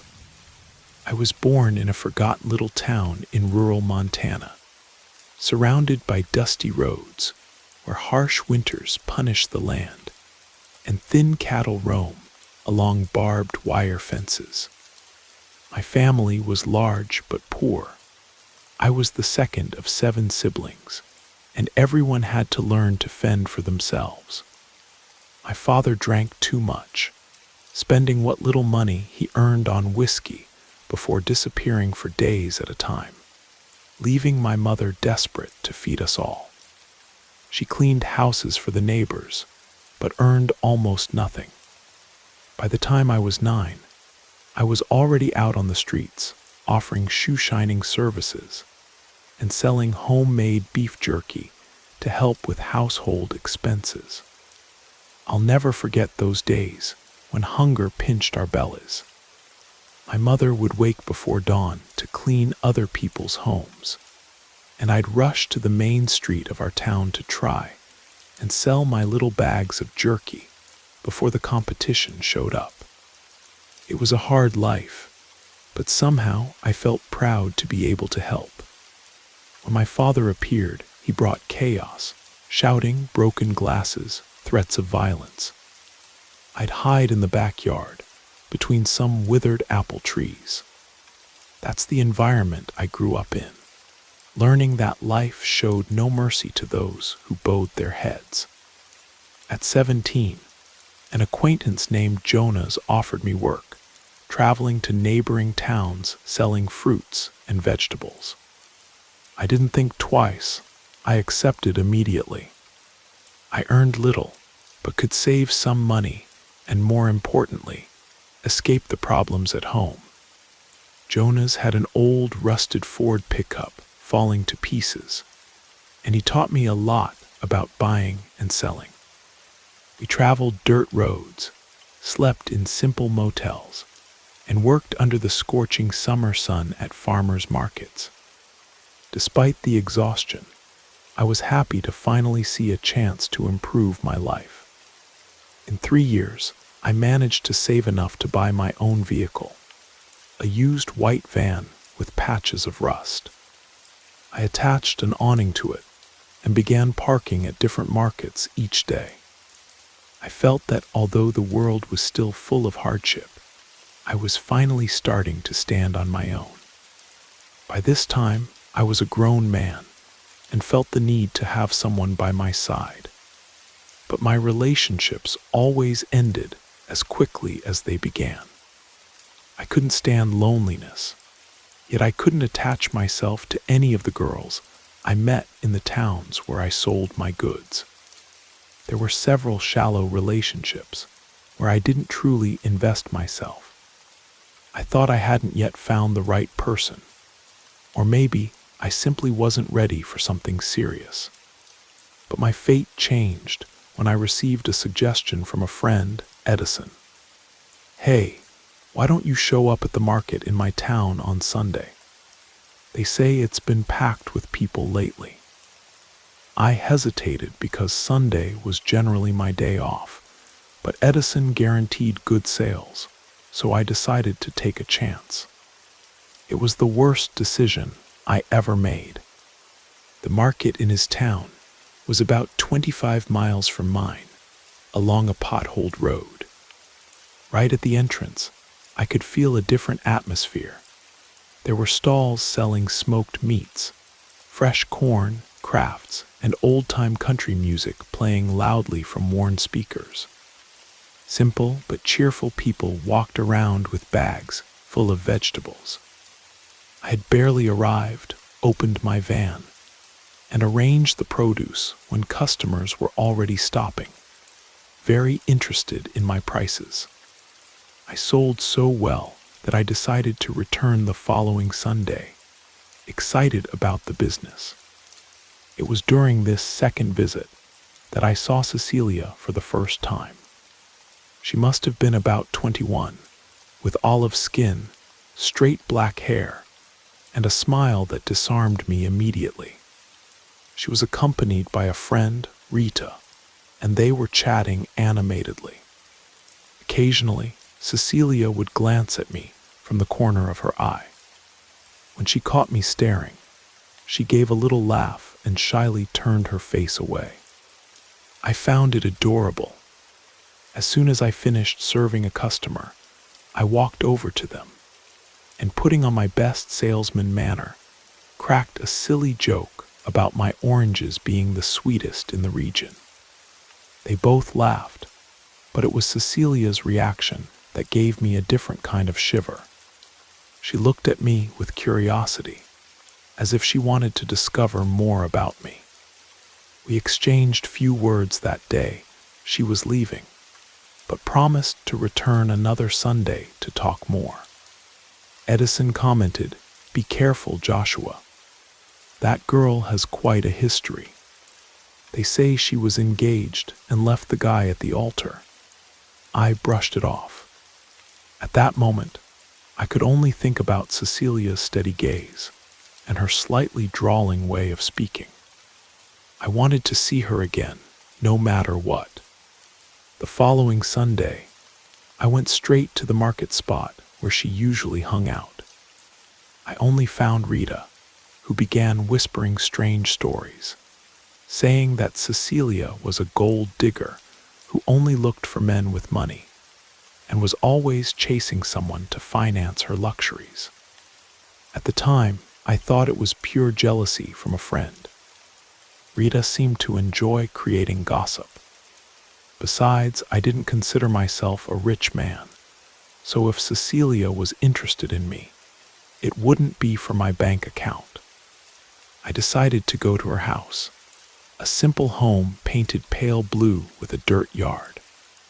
Cecilia's mother received me with a severe look. "What do you want with my daughter? Sorry to bother you, Mrs. Doris, but I wanted to invite Cecilia for a coffee so we could talk, just the two of us." She narrowed her eyes and seemed to measure my honesty. "Come back early, and her brother goes with you. We don't know you well enough." That brother was a sullen teenager who followed us with a frown throughout our entire outing. We went to a nearby diner, and the conversation was awkward with him sitting right there. Still, I tried to get closer to Cecilia. She opened up a little, talking about an ex-boyfriend she almost married but who left before the ceremony, and made it clear she wasn't interested in commitment for now. In the end, I said goodbye without a kiss, without a hug, and returned home frustrated but not ready to give up so easily. In the following weeks, Cecilia began calling me to go out, but she always included someone, her cousin, her sister, her aunt, and of course, everything was on me. I paid for sandwiches, sodas, ice cream, and she remained distant. One day I gathered my courage. "Cecilia, I like you. I want to know if we can date." She sighed deeply. "You've been mistaken from the beginning, Joshua. I never gave you any hope. That hurt. I felt used and ended up losing my temper. So you only call me to go out because I pay for everything, right? You're exploiting me." She fired back angrily. "You're a rude man who thinks he can buy me with cheap meals. Go mind your own business." I left humiliated but not resigned. I remembered how in my childhood, my mother and aunts believed in folk magic and healers to solve love problems. My mother would say powerful prayers when she suspected my father was with another woman, and sometimes it seemed to work. I thought, why not try it myself? So I sought out a known root worker in the region called Mama Irene. I told her I liked a woman who didn't return my feelings and asked for a love binding to make her love me. Mama Irene asked for an object that Cecilia would agree to use. I remembered that once Cecilia mentioned an expensive perfume she saw online that she couldn't afford. The root worker herself said, "Well, bring that perfume. I'll bless it and say a powerful prayer over it. When she uses it, she won't be able to resist your charm. I spent what I couldn't afford to get that imported perfume, asking a cousin who lived in Chicago to send it to me. When it arrived, I took it to Irene, who whispered prayers over the bottle and crossed sprigs of rue around it. Now just give it to her with an apology. As soon as she uses it, her heart will open to you. I was so blinded by obsession that without thinking, I went to Cecilia's house to apologize and offer her the gift. When she saw the brand, she gave an enormous smile as if it were the best present in the world. She accepted it, and after a few days, there she was, wearing the perfume at the market. She approached and greeted me with an unexpected hug. "Let's have lunch with my family." I admit I found the sudden invitation strange, but at the same time, I was euphoric. Her father, Mr. Ignatius, remained suspicious, but Cecilia kissed me in front of him, showing an affection she had never shown before. It was a relief to me. This was a relationship. The following weeks were like a dream. Cecilia wouldn't leave my side. She came to my van, played at helping me sell, and afterward planned outings. I felt like I was in heaven, until about 2 months later when she called me aside. "I'm pregnant." The news fell like a bomb but filled me with joy. I had always wanted to start a family and be a better father than mine had been. She asked to keep it secret from her parents because she didn't want to worry them so early. I agreed. I was ready to take on the responsibilities and only thought about having a happy home. The problem was that as her belly grew, Cecilia stopped using the perfume, claiming it made her nauseous. I noticed her behavior returning to what it was before. She would make plans to meet and cancel at the last minute, go days without wanting to see me. Until one day Rita showed up at my produce stand, distressed. "Joshua, you need to do something. Cecilia is planning to run away with her ex tonight. They're saying he's going to claim the child as his own." I felt a heat run through my entire body. I couldn't bear the idea of being replaced, especially with Cecilia pregnant with my child. I sought out her father at his workplace, a motorcycle repair shop, and spilled everything. "Mr. Ignatius, I need to tell you something. Cecilia is pregnant with my child and is planning to run away with another man." He nearly fell over in shock. At that moment, we rushed to the house.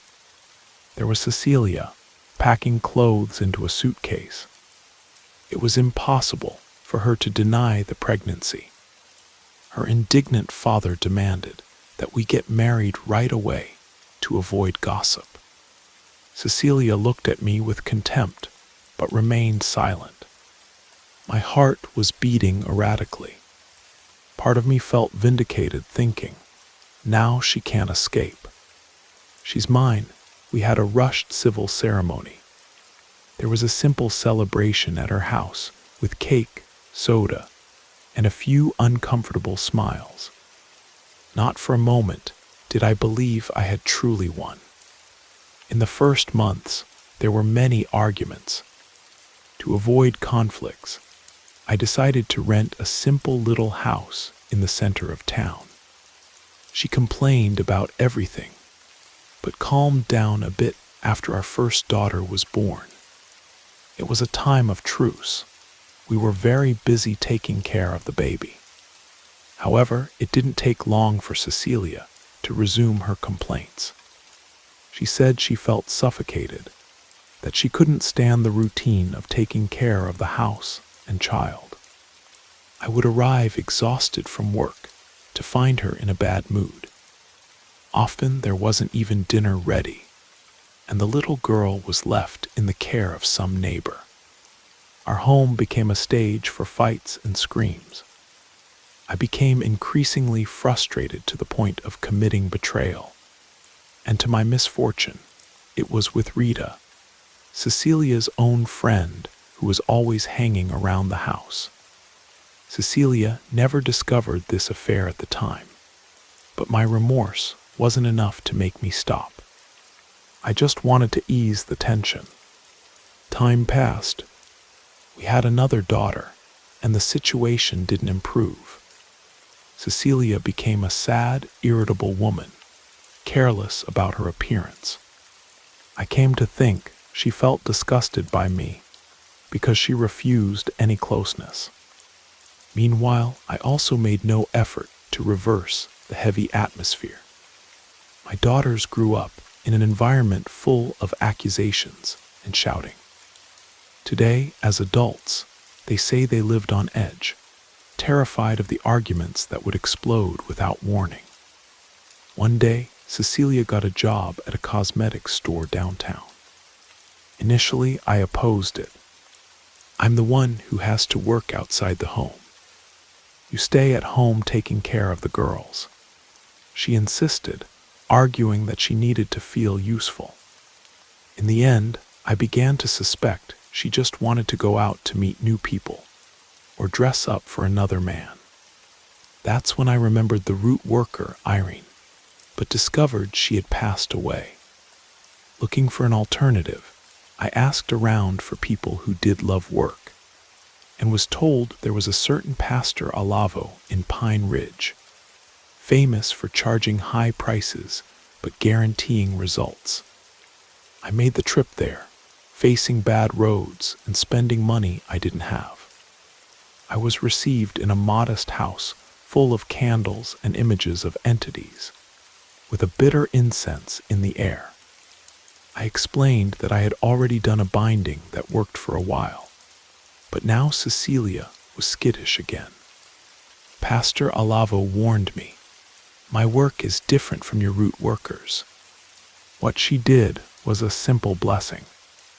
Mine involves older entities, sacrifices, and powerful offerings. It can last longer, but if there is resistance from the person, the consequences can be heavy. He asked for strands of her hair, nails, and even one of her underwear to strengthen the connection. Shortly afterward, Cecilia quit her job, saying she wanted to dedicate herself again to the house and daughters. It seemed like a miracle, but over the course of the months, her behavior became bizarre. She wouldn't eat, spent the day following me around the house asking if I needed anything. Her gaze was vacant, and sometimes she would wake up in the middle of the night screaming that she saw shadows in the room. The crises worsened.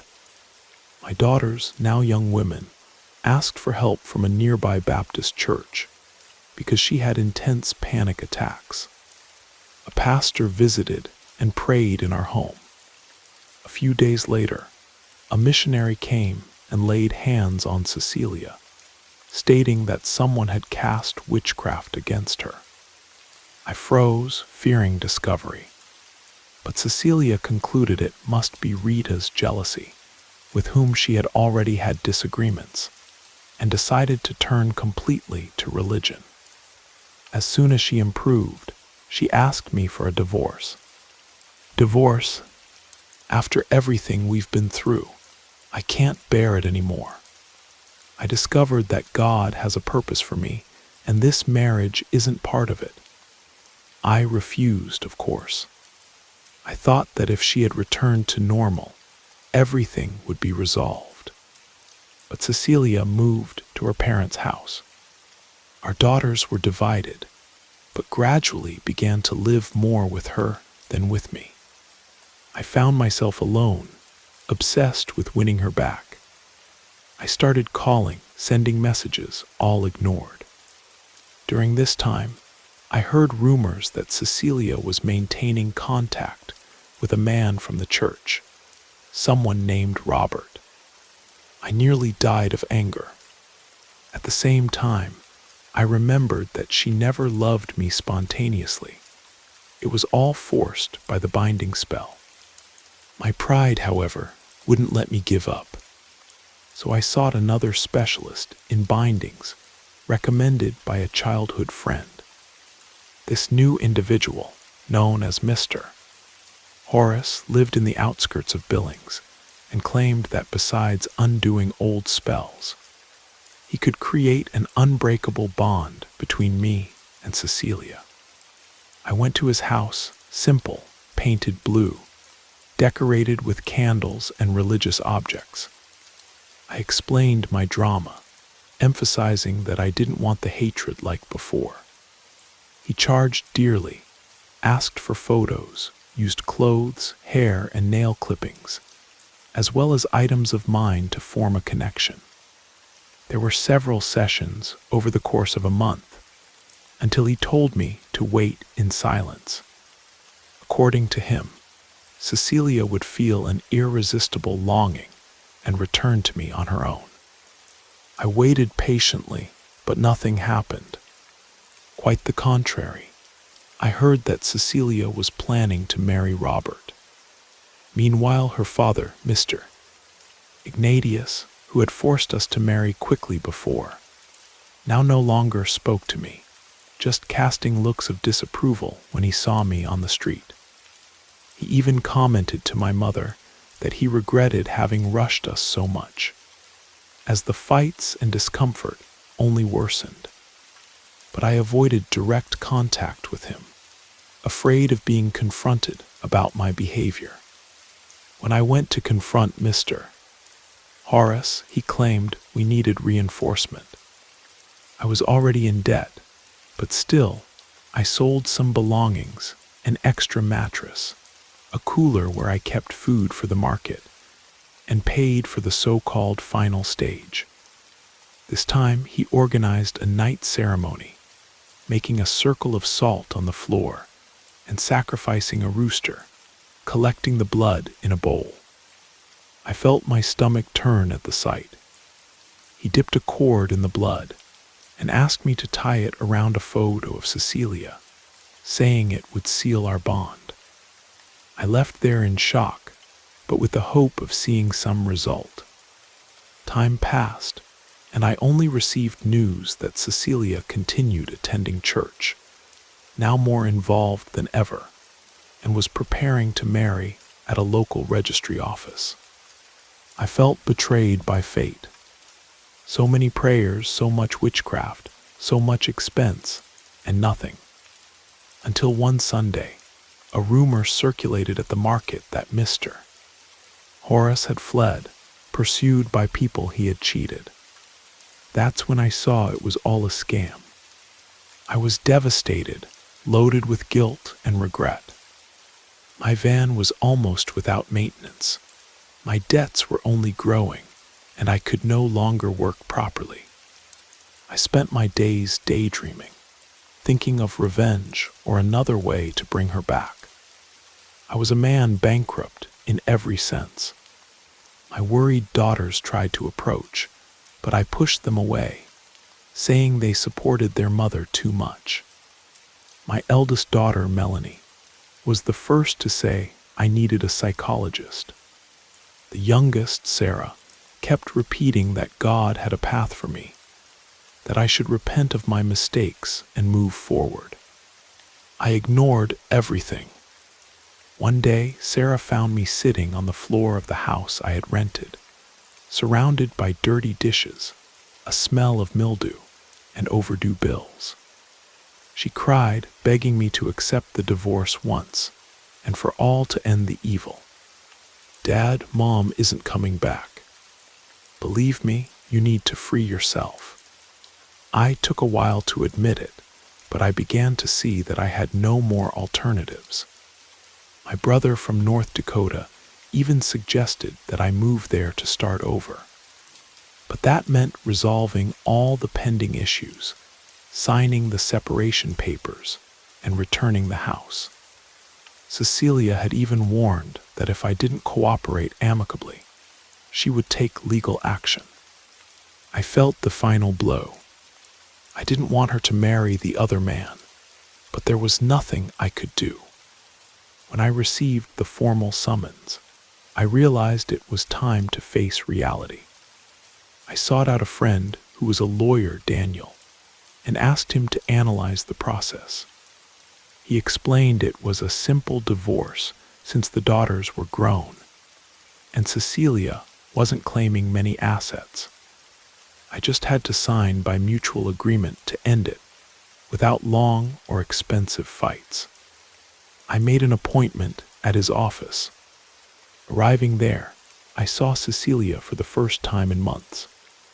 She was thin, wearing modest clothes, but displayed a serenity that hit me hard. There was no resentment in her eyes, just distance. Daniel explained the terms of the agreement. She agreed without hesitation. When it came time for me to sign, I felt my hand tremble.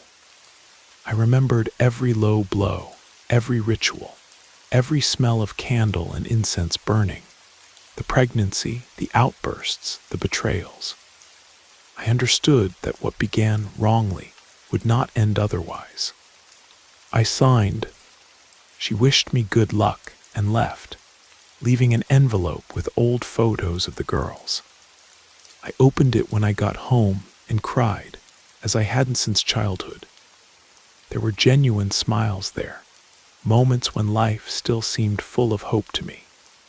A few days later, Sarah came to visit and told me her mother was indeed going to marry Robert, perhaps even move to another state.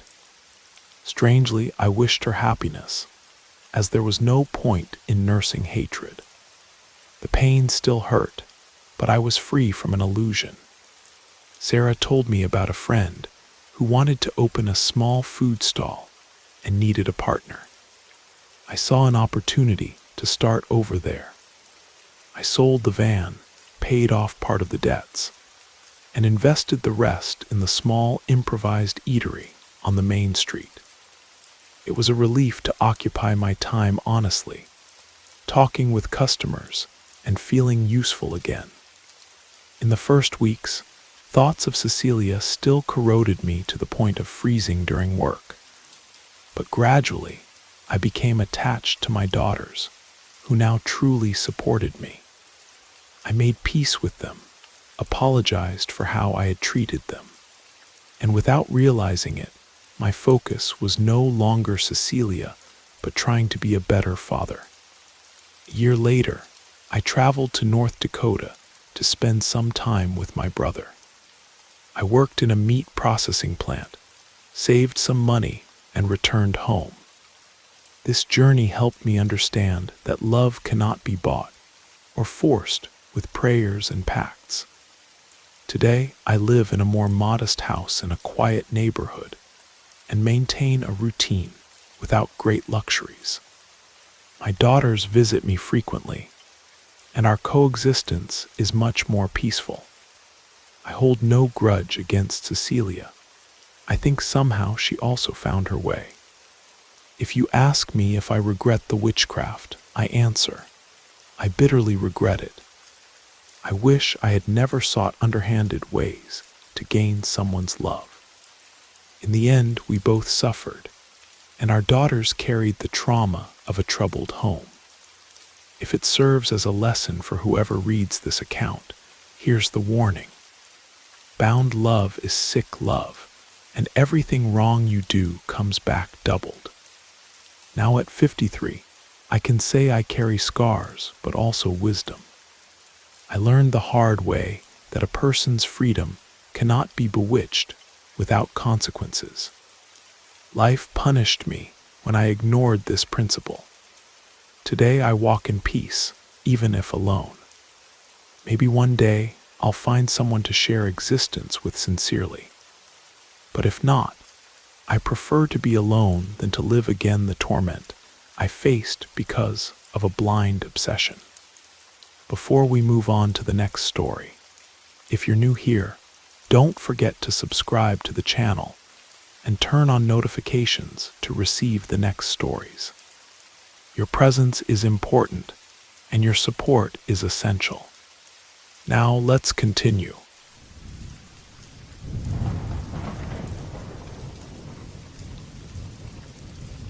Good evening, folks. My name is Sarah Miller. I was born and raised in a small town called Pinewood, nestled in the mountains of rural Oregon. One of those places where everyone knows your name and news travels faster than wildfire. I'm sharing this story so people understand how envy and malice can subtly infiltrate our lives and cause irreparable damage. If you listen until the end, I hope you'll take something useful from my experience, or at least understand that some tragedies defy simple explanation. I was born into a humble family that made their living from a small logging business and raising chickens. Our house stood on a patch of hard-packed earth surrounded by pine trees and bushes. My days were spent helping with chores, fetching water from the well, sweeping the yard, and washing clothes in the creek about a 20-minute walk away. I had a peaceful childhood and believed in the goodness of people. When I turned 18 in the spring of 2009, I met Jason, and everything began to change. Jason was 4 years older than me, the son of a hardworking couple who owned a small farm nearby. He and his father, Mr. Thompson, sold fruits and vegetables at the main farmer's market in town. Whenever I went to buy pumpkins or squash for my mother, he would chat with me, smiling in that shy way of his. He won me over because he was polite and never looked at me with malice. Soon after, he started visiting my home. My parents approved of the relationship because they saw him as hardworking and respectful. Within a few months, I found myself head over heels in love. When I turned 19, I discovered I was pregnant. The news caught us by surprise, but Jason immediately spoke with my parents, taking responsibility. We married in a small courthouse ceremony, and fortunately, Mr. Thompson and Mrs. Helen, my mother-in-law, decided to give us a piece of their land, an area about 50 by 60 feet in the corner of their property, where an old wooden cabin stood. Initially, it had no electricity or running water, but we were so happy that none of that mattered. We renovated bit by bit, replaced some of the walls with proper framing, covered the roof with more durable shingles, and rigged up some makeshift wiring. I imagined our future would be modest, but filled with love. In the first months of pregnancy, Jason and I planned how to secure a stable income. We didn't want to depend solely on the farm's harvests, which were unpredictable. That's when we came up with the idea of opening a small general store in our front yard. We sold rice, beans, flour, sugar, oil, spices, and some cleaning products. The little money we had saved went into that first inventory. We set up a wooden counter, shelves, and hung a hand-painted sign announcing Sarah and Jason's General Store. It seemed like child's play, but for us, it was the beginning of a dream. Our son was born when I was 20. We named him Connor. We assembled a simple crib next to our bed in a room that served as bedroom, living room, and kitchen all in one. The improvised stove was outside, near a wood-fired oven that my in-laws helped us build. Despite our limitations, we felt fulfilled. Jason would often say, "We're going to grow.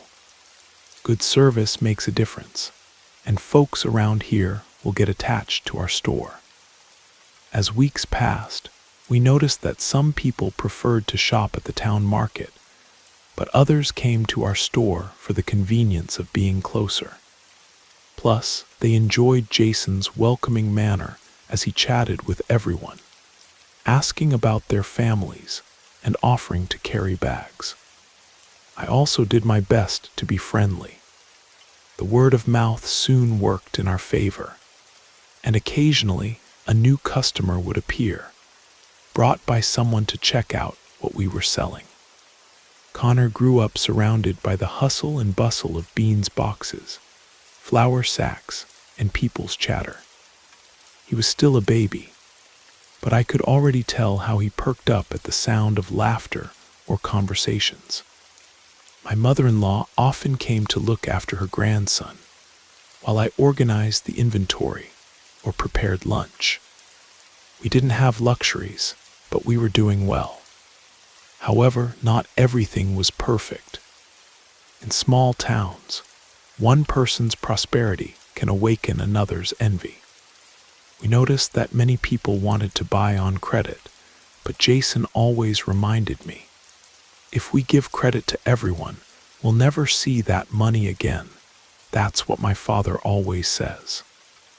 So we refused, not out of meanness but necessity. Some understood, while others gave us dirty looks, muttering that we lacked generosity.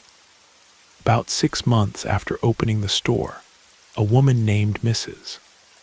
Vivian moved to the same road. People said she once had a store in the neighboring town, but lost everything because of her son, Derek, who was involved with drugs.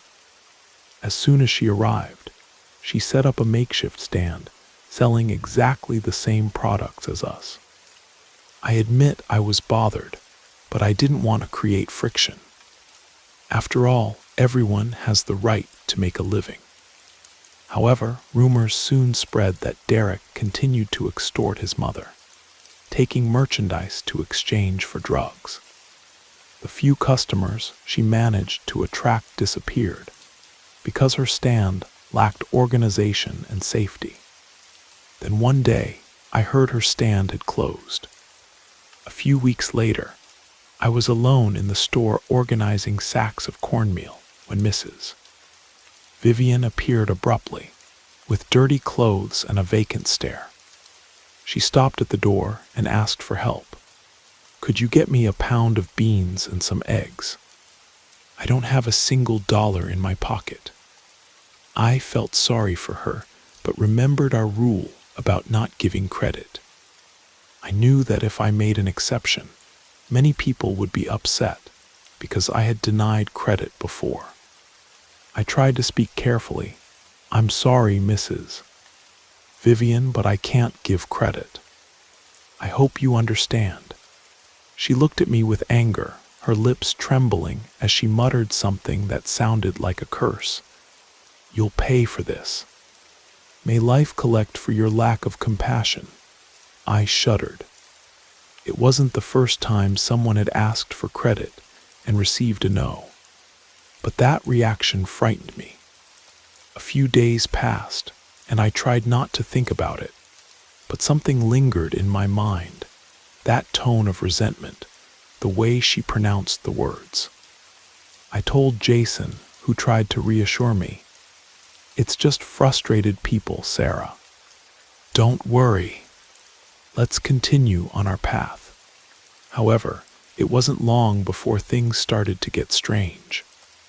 One morning, upon opening the store door, I encountered a severed chicken head covered in dried blood right on the doorstep. Around it was a dark powder that looked like ash mixed with dirt. I froze. Finding dead animals wasn't uncommon in rural areas, but that scene was very specific, almost ritualistic. I called Jason, who was also startled. "What the hell is this?" He grabbed an old cloth, collected everything, and threw it into some bushes. He tried to reassure me, saying it could be the work of kids trying to scare us, but deep down, I felt a tightness, as if something was telling me this wasn't a simple prank. 2 days later, another bizarre object appeared, a jar with a red liquid inside, full of pieces of something indistinguishable wrapped in black cloths. It looked like an offering or some sort of curse. It gave me chills. I immediately remembered stories I'd heard since childhood about people who resorted to strong spells, charms, or even witchcraft to harm others. Nobody openly admitted to doing root work or similar practices, but secretly, some believed in these methods to destroy enemies or rivals. I began having constant nightmares, dreaming that someone invaded our room at night, approached Connor's crib, and pulled him by the arms. I would wake up screaming, sweating, and Jason would also wake up startled. He tried to calm me, but I noticed he was tense too. During one of those nights, he hugged me and whispered, "We won't let anything happen to Connor." I tried to cling to that promise. However, Jason soon began to change. He said he felt weak, without energy, with back pains.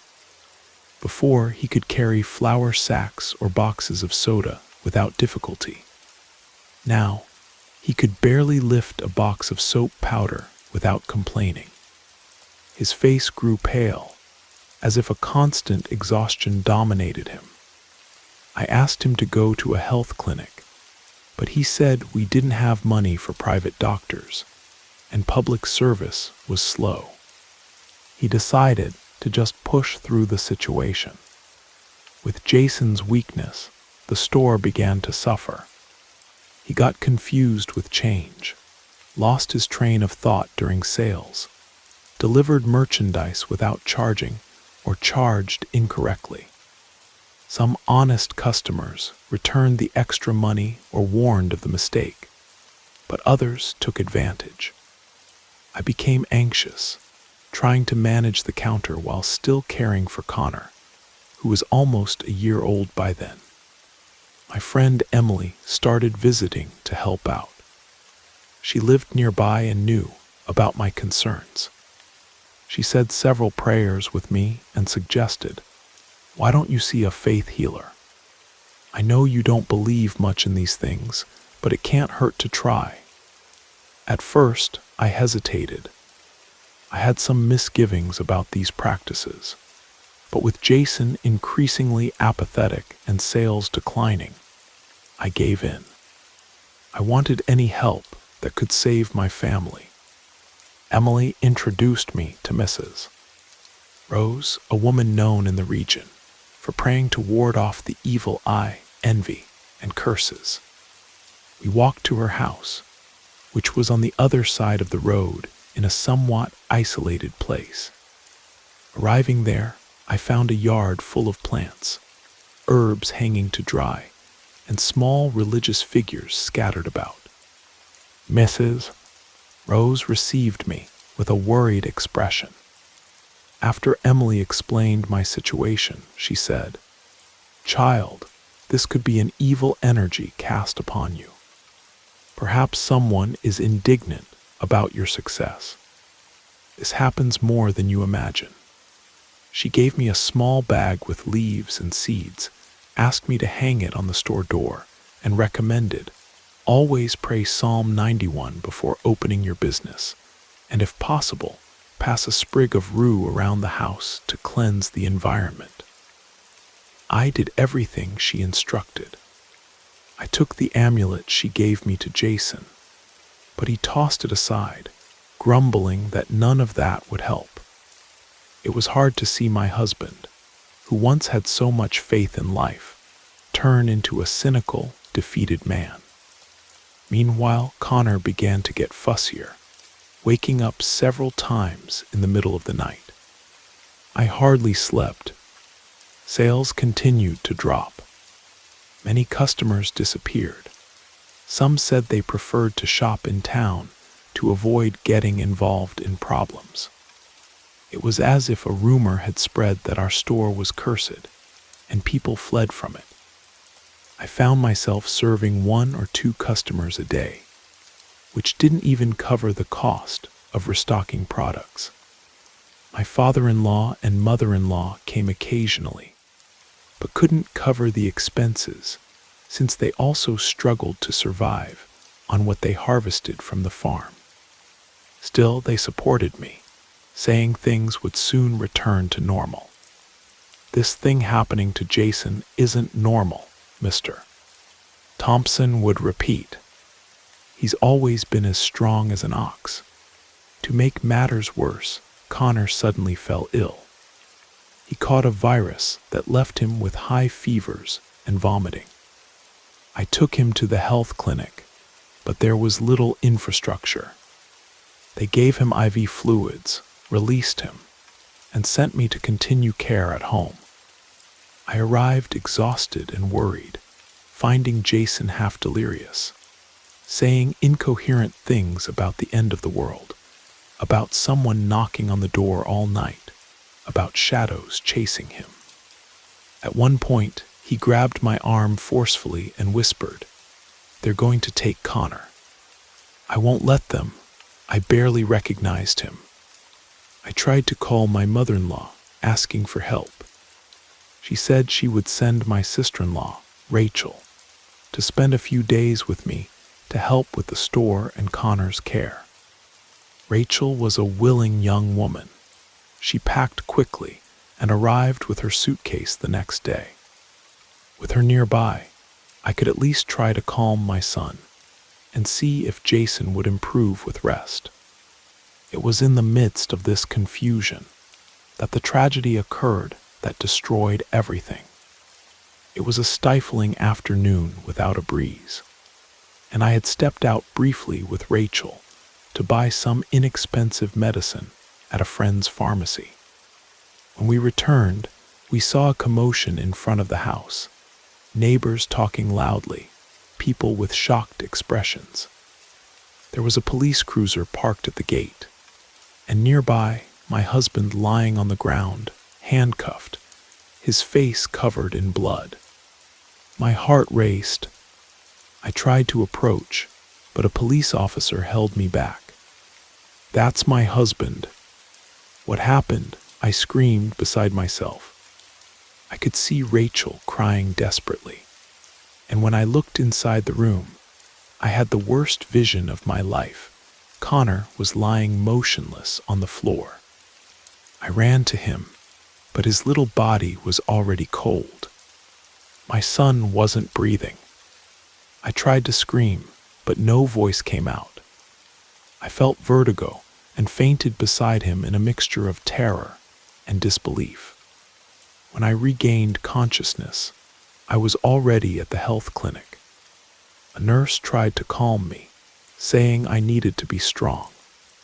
It was my friend Emily who carefully explained what I feared most to hear. Jason, in a state of madness, had killed his own son. Nobody knows how he did it, whether in a psychotic break or some kind of possession. They only saw the aftermath when neighbors heard screams and called the police. He was disfigured with panic, repeating senseless phrases, clutching Connor's body. I can't describe in words what I felt. An unbearable pain accompanied by an endless emptiness. I was in shock, unable to react, and only remember silent tears flowing. My husband, by all indications, had destroyed our family in an act that completely defied reason. The following process was a bureaucratic nightmare. I had to give statements to the police, explain the months when Jason had been acting strangely, tell about the chicken head, the jar with liquid, the veiled threats.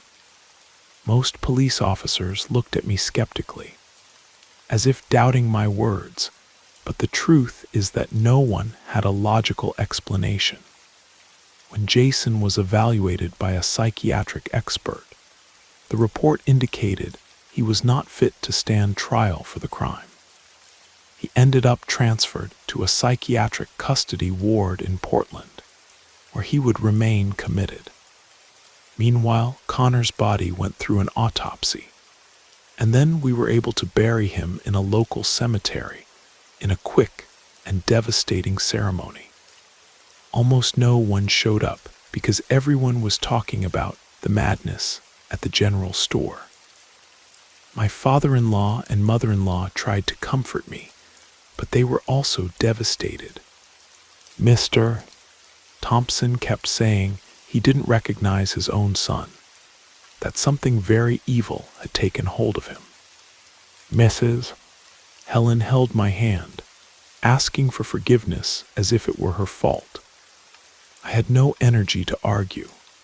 All I did was cry softly and wonder how life could take such a cruel turn. After a few weeks, the store was deserted.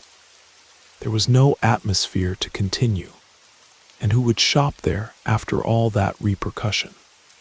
People whispered that our house was haunted, that there was a terrible curse involving the death of a child. I could barely stay inside that place because everything reminded me of Connor.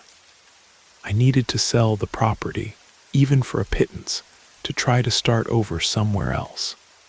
But no one was willing to buy. It seemed fear had spread among potential buyers, and my land became marked by tragedy. That's when I remembered Mrs. Vivian and her threats. To my surprise, I discovered through a neighbor that she had also been found dead a few days ago. The victim of a brutal crime committed by her own son, who had beaten her during a drug-induced rage. The case shocked the entire region. Some commented it was punishment for the harm she had done to other people, that the witchcraft had turned against the witch. But in my opinion, there was nothing to celebrate. That violent act only confirmed that we were all immersed in an endless succession of misfortunes. With no other way out, I gathered the few remaining goods and sold them to an itinerant merchant passing through town. I accepted the small change he offered and posted an ad saying the property was available for purchase. In parallel, I sought out Mrs. Rose, the faith healer, begging for some help to ease my heart. When she received me, I noticed the sadness in her eyes. "Child, I'm so sorry about your little boy. These works, when done with great malice, can cause unimaginable tragedies. Unfortunately, sometimes a single prayer or amulet isn't enough." She explained that hatred and resentment also feed these negative forces. She asked me to try to pray for Connor's soul, and to try not to feed a desire for revenge against Jason or whoever wished us harm. I understood the advice, but I confess that at that moment my chest was full of revolt. But when I remembered my son's little face, lifeless on the floor, I realized that anger wouldn't bring back what I'd lost. Still, it was difficult to accept. I began living as a dependent in my parents' house, reliving my childhood bedroom. This distressed me because I felt like a child who had failed in life, but I had no other option. After some time, an out-of-town businessman specializing in buying cheap properties appeared and agreed to take our house for much less than we spent to build and renovate it. I signed the papers with a broken heart, but knew there was no way to continue in that cursed place. With the money from the sale, I decided to try my luck near the Oregon coast, where a distant aunt offered me a small room in the back of her yard. It was a simple region, but at least I would have a roof. Throughout this time, my father-in-law and mother-in-law called me to tell me how Jason was doing, saying he had milder episodes, then returned to having severe episodes, speaking disconnected phrases. I didn't feel ready to visit him. I couldn't look at the man who had taken the greatest treasure of my life from me, even if he was out of his mind. I didn't feel capable of forgiving or facing that head-on. The following months were a period of seclusion. I spent the day tending to my aunt's yard, planting some vegetables to sell at the local market, trying to gather spare change to survive. At night, my refuge was the beach, where I walked barefoot, feeling the cool sand. Many times I cried, remembering the steps Connor would never take, the words he would never speak. Until one afternoon, I received an unexpected visit. Rachel, my sister-in-law, came looking for me. She said Jason was showing signs of improvement, that he was asking to see me, saying he was remorseful. The doctors stated he needed constant psychiatric monitoring, but might benefit from a meeting with a family member. I hesitated, not knowing if I could bear such a reunion. "He talks about you all the time, Sarah," she explained with tears in her eyes. "He says a voice told him to protect Connor from the shadows, but he ended up committing the worst possible act." What could I respond? Part of me wanted to understand what was going on in his head. The other part felt fear and repulsion. But I remembered Mrs. Rose's words about not harboring hatred, because it would feed the negativity that had already ruined my life. So after much reflection, I decided to go with Rachel to Portland to visit him at the institution where he was committed. We arrived at the place shortly before nightfall. The smell of disinfectant and that heavy atmosphere of a psychiatric hospital made me nauseous. A nurse accompanied us to a simple visiting room with white walls and metal chairs. Jason was sitting, staring at nothing. When he saw me, he blinked repeatedly as if unsure whether he was dreaming or awake. I sat beside him, not daring to touch his hand. He lowered his gaze and murmured, "Forgive me, Sarah. I don't know what happened. It wasn't me." I remained silent, feeling an unbearable tightness in my chest. My husband, once so full of life, was now a shadow of himself. He trembled, had involuntary movements, and spoke with a choked voice. I wanted to scream, insult him, ask why he killed our son, but I could only whisper, "I don't understand, Jason. Do you remember anything?" He took a deep breath and responded almost in a whisper, "I dreamed of a woman with an indistinct face.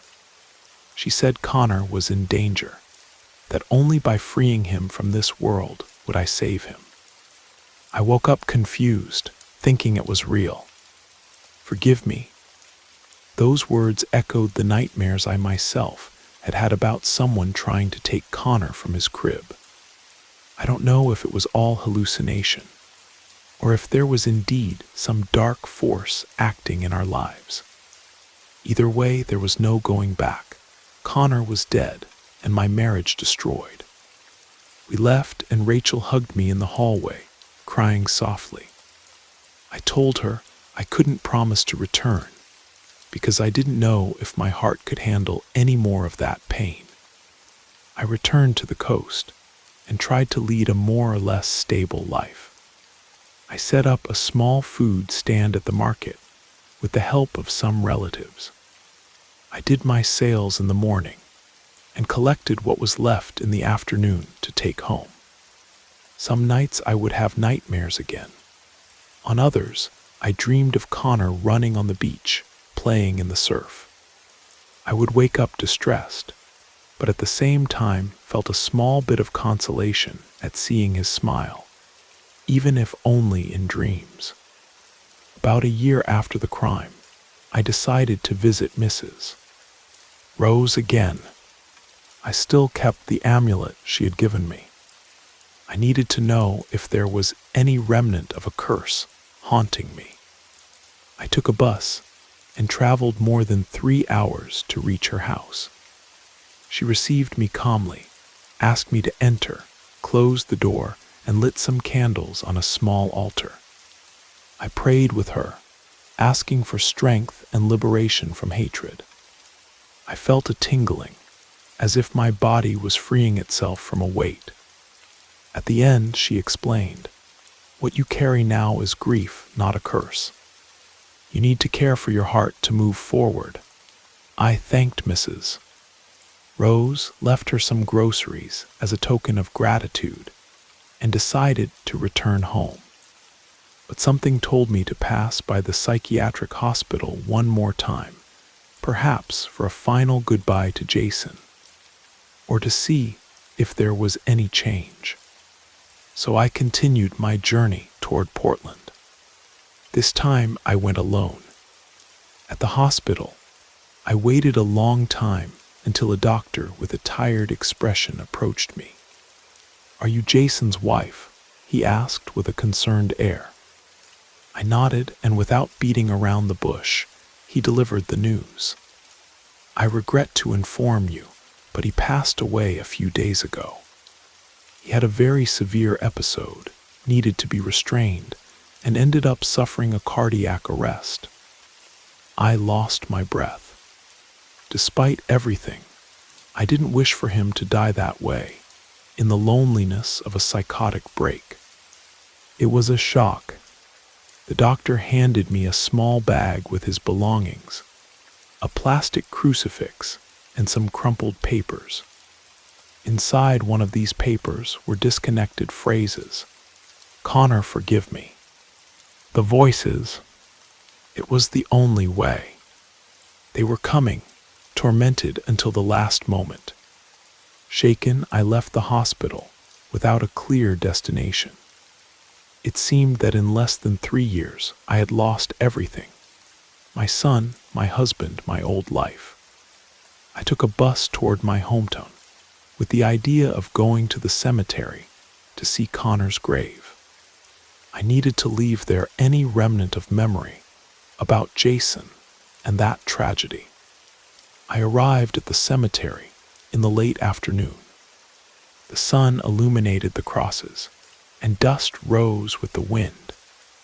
I walked to my son's small grave. The wooden cross was already worn, but still firm.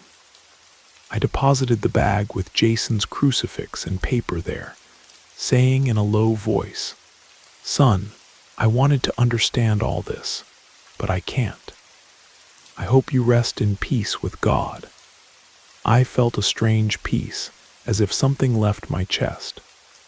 I stayed there for a few minutes in silence, remembering the few moments of joy we had. Then I went to my parents' house, where I spent a few nights. My father invited me to stay there as long as I wanted, but I knew I needed to resume my life. Sometimes people commented on the tragedy with pity. Others criticized, saying it was the work of witchcraft, and that in a way, I was also to blame for letting these things get close to our store. I learned in the worst way that human cruelty has no limits. Instead of fighting, I preferred to remain silent. I was already tired of it all.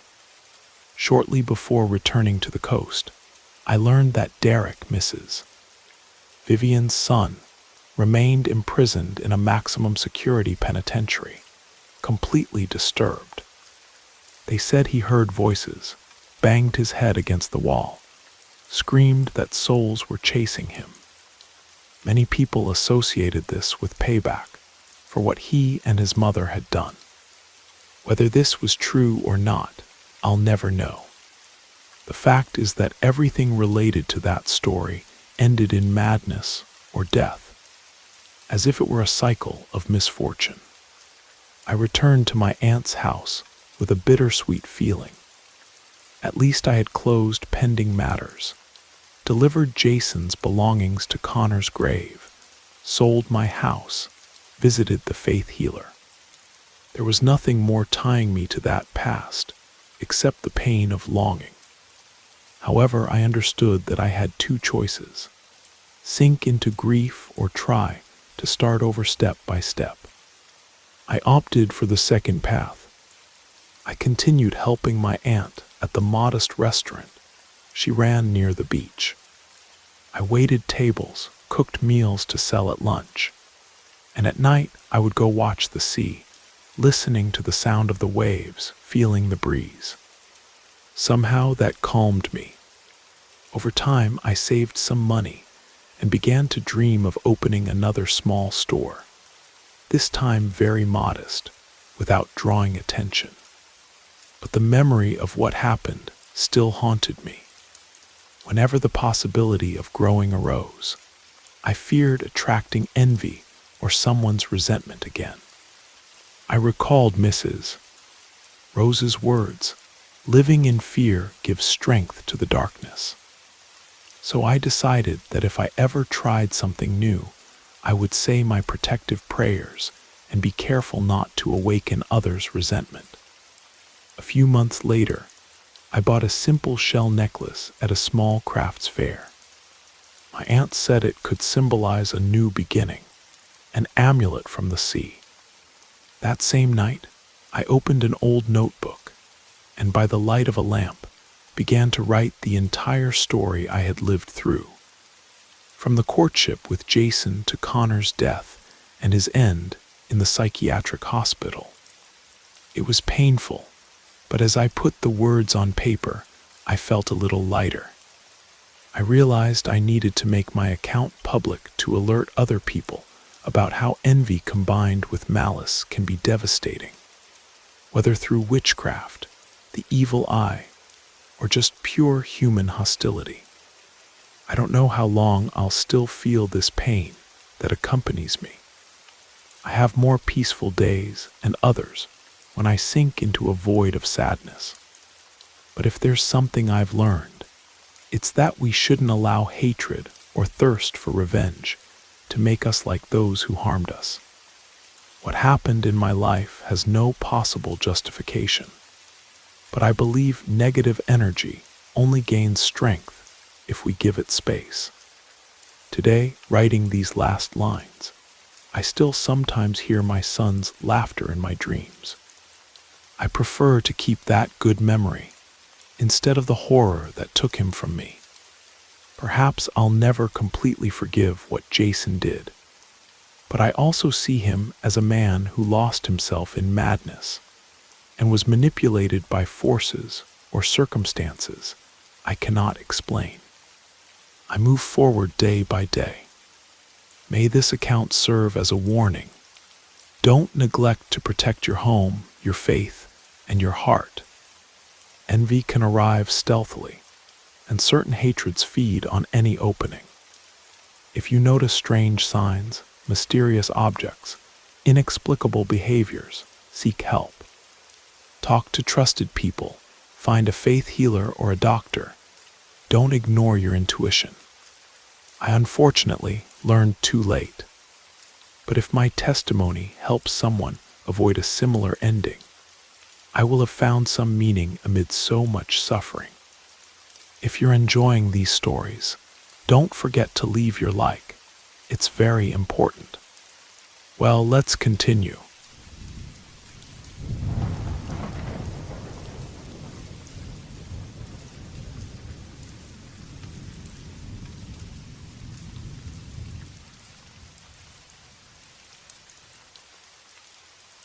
We never imagine that something strange could happen within our own home.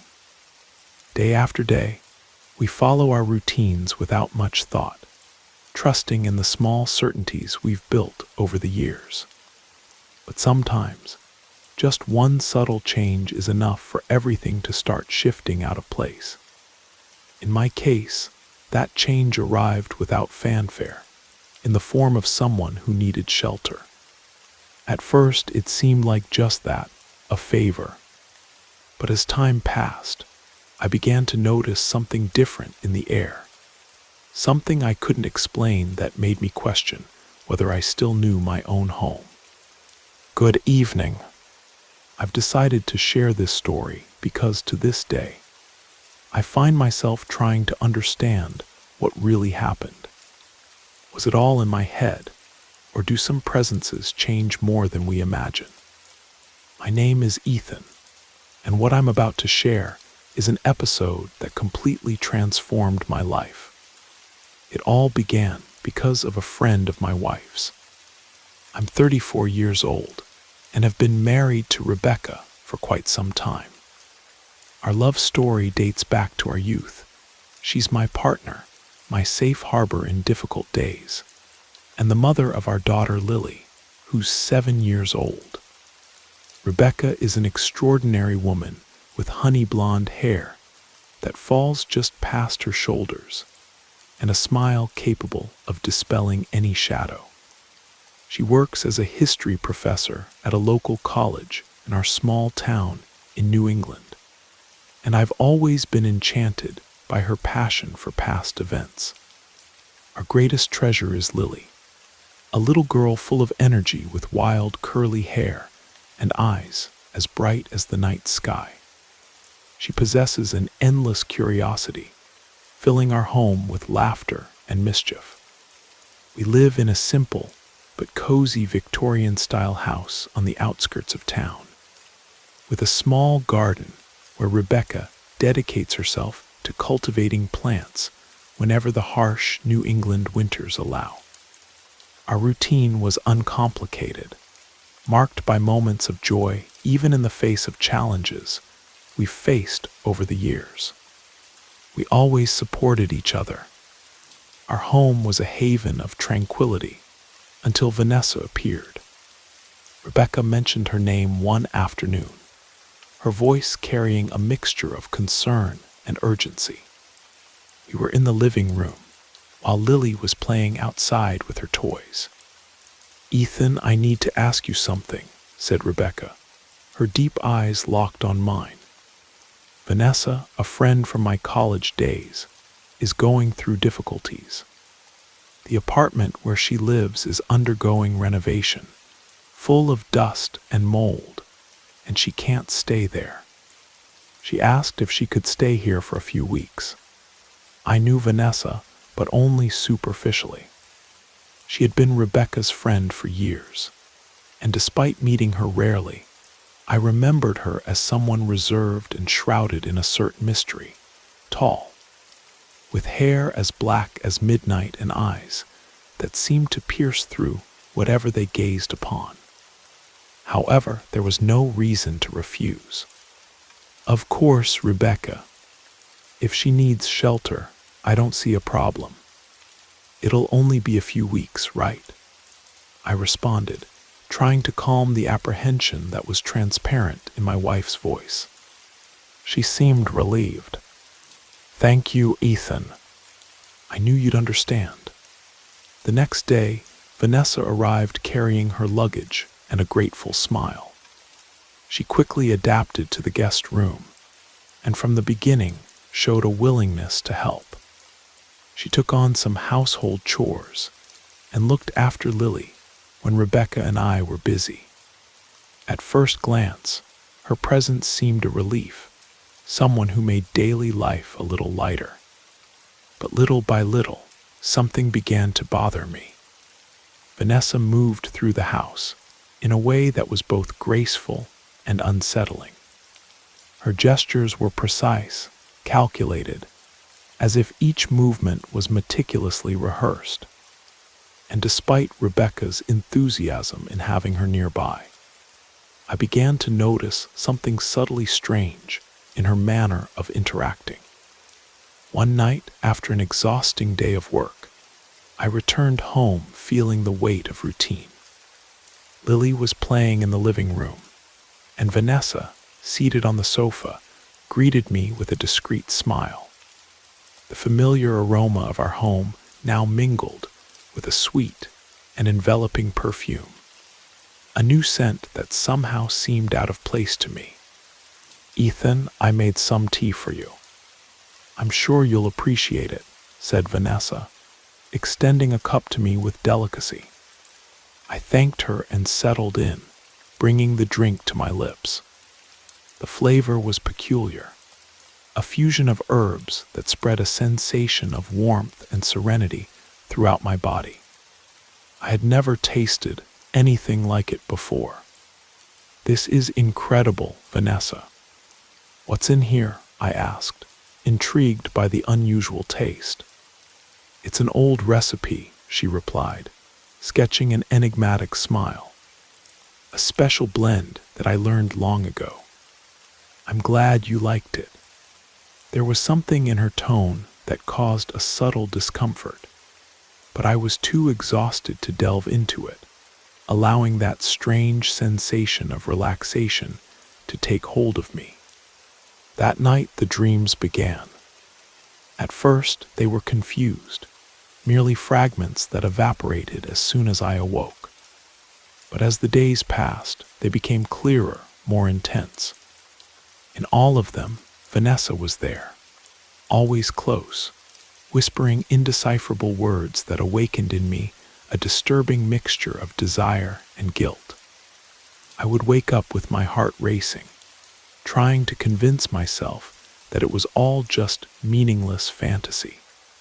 Still, during the day, thoughts about Vanessa would emerge repeatedly, insinuating themselves into my mind without my being able to avoid them, especially when she would offer me that tea each night, always with a gaze that seemed to hold me there, waiting for my response. The sense of well-being that the drink provided was addictive. Even with the disturbing dreams, I continued accepting it. But on one particular night, something bothered me more than usual. I woke up sweating, with the taste of tea still in my mouth, and a strange feeling that Vanessa knew more than she was showing. I couldn't continue ignoring it. The following morning, as she prepared coffee in the kitchen, I approached and tried to start a conversation. "Vanessa, that tea, what exactly is in it?" I asked. She raised her eyes and smiled as if already expecting the question. "Just natural herbs, but some have special properties." "Relax, Ethan," she said with that enigmatic look. I wanted to insist, but Rebecca entered the kitchen at that moment, and the conversation dissolved into the air. One thing was clear: I needed to stay alert. With the passing of time, I noticed more. Despite her helpful demeanor, something in her gaze caused me growing discomfort. Whenever she handed me the teacup, her dark eyes traced each of my gestures as if waiting for something. But I continued to ignore that sensation, pushed by routine and the apparent normality of everything around us. Until one night, after another cup of tea, the dreams took a different turn. I was in our house, but there was something different. The walls seemed to stretch and breathe as if they were alive. In the midst of that distorted environment, Vanessa appeared before me wearing a white dress, her loose hair falling over her shoulders. She approached, murmuring words in an unknown language, while her hands brushed my skin with a chilling softness. Her perfume, that sweet and intoxicating aroma, enveloped me, making the air dense almost. I woke with a start, covered in sweat, my heart pounding inside my chest. Beside me, Rebecca slept deeply, unaware of the nightmare that tormented me. I got up slowly and went to the bathroom, splashing water on my face in an attempt to push those images from my mind. But it was enough to close my eyes for them to return. Vanessa was there, her voice, her hands, her warm breath so close to my skin. The following days brought even worse nights. The dreams intensified, becoming increasingly vivid and impossible to ignore. In some early mornings, I would find her in the kitchen, moving through the dimness with an unsettling fluidity, preparing the same tea she offered me. When I questioned what she was doing there, she would only smile, saying that sleep escaped her, that thoughts kept her awake. And it was in that silence, in the middle of the night, that my unease grew. But on one particular night, something broke. We were all at home. Lily was playing in her room while Rebecca and I talked in the living room. Vanessa had gone out, said she would meet some friends. The simple fact of not having her nearby brought immediate relief. a breath that I didn't even know I needed. Rebecca noticed my change and took advantage of the moment to speak. "Ethan, you've been so distant lately. Are you sure everything is all right?" "Work?" she asked with that concerned look that always disarmed me. "Yes, Rebecca, I'm just exhausted," I lied, feeling the weight of guilt spread within me. I wanted to tell her about the dreams, about the unease that Vanessa caused me, but I feared seeming paranoid. Rebecca trusted me, and the last thing I wanted was to plant doubt in her heart. But that night, the dreams transformed into something worse, a nightmare. In the dream, I was in the garden of our house. The moonlight drew sharp shadows on the ground, and Vanessa appeared beneath the big oak tree that Rebecca so carefully tended. Her face was the same, but her eyes, there was something wrong with them, an unnatural, strange glow that made my entire body shiver. She advanced slowly, murmuring my name with a whisper that chilled me to the bone. "Ethan, you have always been mine." Her voice sounded different, as if it echoed from a place where reality didn't exist. Then, out of nowhere, I felt something envelop my wrists and ankles, roots sprouting from the ground, enlacing with a suffocating force. I tried to free myself, but the more I resisted, the more trapped I became. Vanessa leaned over me, her lips so close to mine that I could feel her hot breath. The bitter taste of tea invaded my mouth, even though I hadn't drunk any. It was as if I were sinking into something I couldn't comprehend. I tried to scream. Nothing came out. The world around began to dissolve, and an overwhelming panic took hold of me. I woke up screaming this time. Rebecca also awoke, alarmed. She turned on the light and found me sitting, breathless, sweat running down my face. "Ethan, what happened? You were screaming," she asked, frightened. "Just a bad dream," I murmured, my body still trembling. I hugged her tightly, trying to anchor myself in reality. But inside, I knew it wasn't just a dream. Something was happening, something I couldn't explain. That morning, I made a decision. I needed to keep my distance from Vanessa, as difficult as that might be. But upon entering the kitchen, there she was. She prepared breakfast, her movements smooth, her expression serene, as if nothing were out of place. "Ethan, you look tired," she commented, casting a scrutinizing look. "Bad nights," I replied, trying to keep my voice neutral. She stared at me for a moment, as if she could see beyond my words. Then she just shrugged and returned to her meal. But I felt that with each passing day, her presence suffocated me more. Her movements, her glances, everything seemed meticulous, planned to destabilize me. The worst part was that Lily didn't notice anything, continuing close to Vanessa, innocent, as if nothing had changed. And that frightened me more than any dream. One ordinary day, while organizing some things, I heard Lily talking to herself in her room. At first, I thought she was just entertained with her dolls, but as I approached, I clearly heard when she mentioned Vanessa's name. "What are you doing, Lily?" I asked from the doorway. "I'm playing with my friend, Daddy. Vanessa taught me a new game," she replied with an innocence that tightened my chest. For an instant, my heart stopped. What kind of game was she teaching my daughter? A wave of unease and anger rose through my body, difficult to contain. I decided I needed to talk to Rebecca that night, after Lily went to sleep. We needed to discuss what was happening in our house.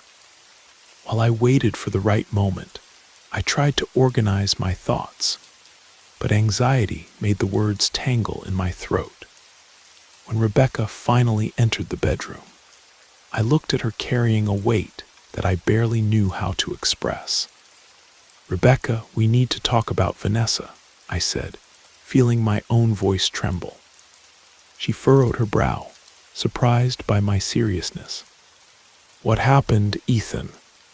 Did she do something that bothered you?" she asked, sitting beside me.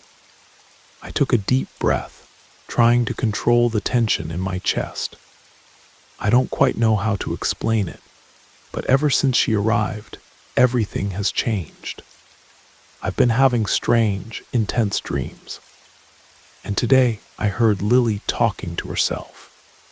She said Vanessa taught her new games.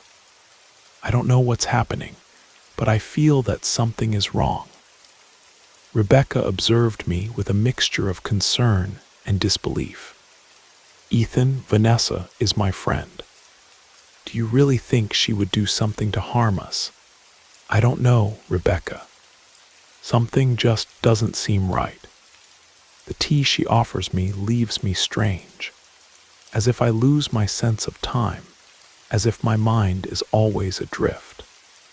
And Lily, today I heard her talking to herself, as if she were being taught about things I don't understand." She remained silent for a long time, just staring at me. Then she sighed and ran her hand through her hair. "I'll talk to Vanessa, Ethan. I'll ask her to be more careful with Lily, and to avoid teaching anything that might seem strange. But I don't want her to feel uncomfortable. She trusts us, and we can't accuse her of anything without concrete proof." I nodded, knowing Rebecca was right.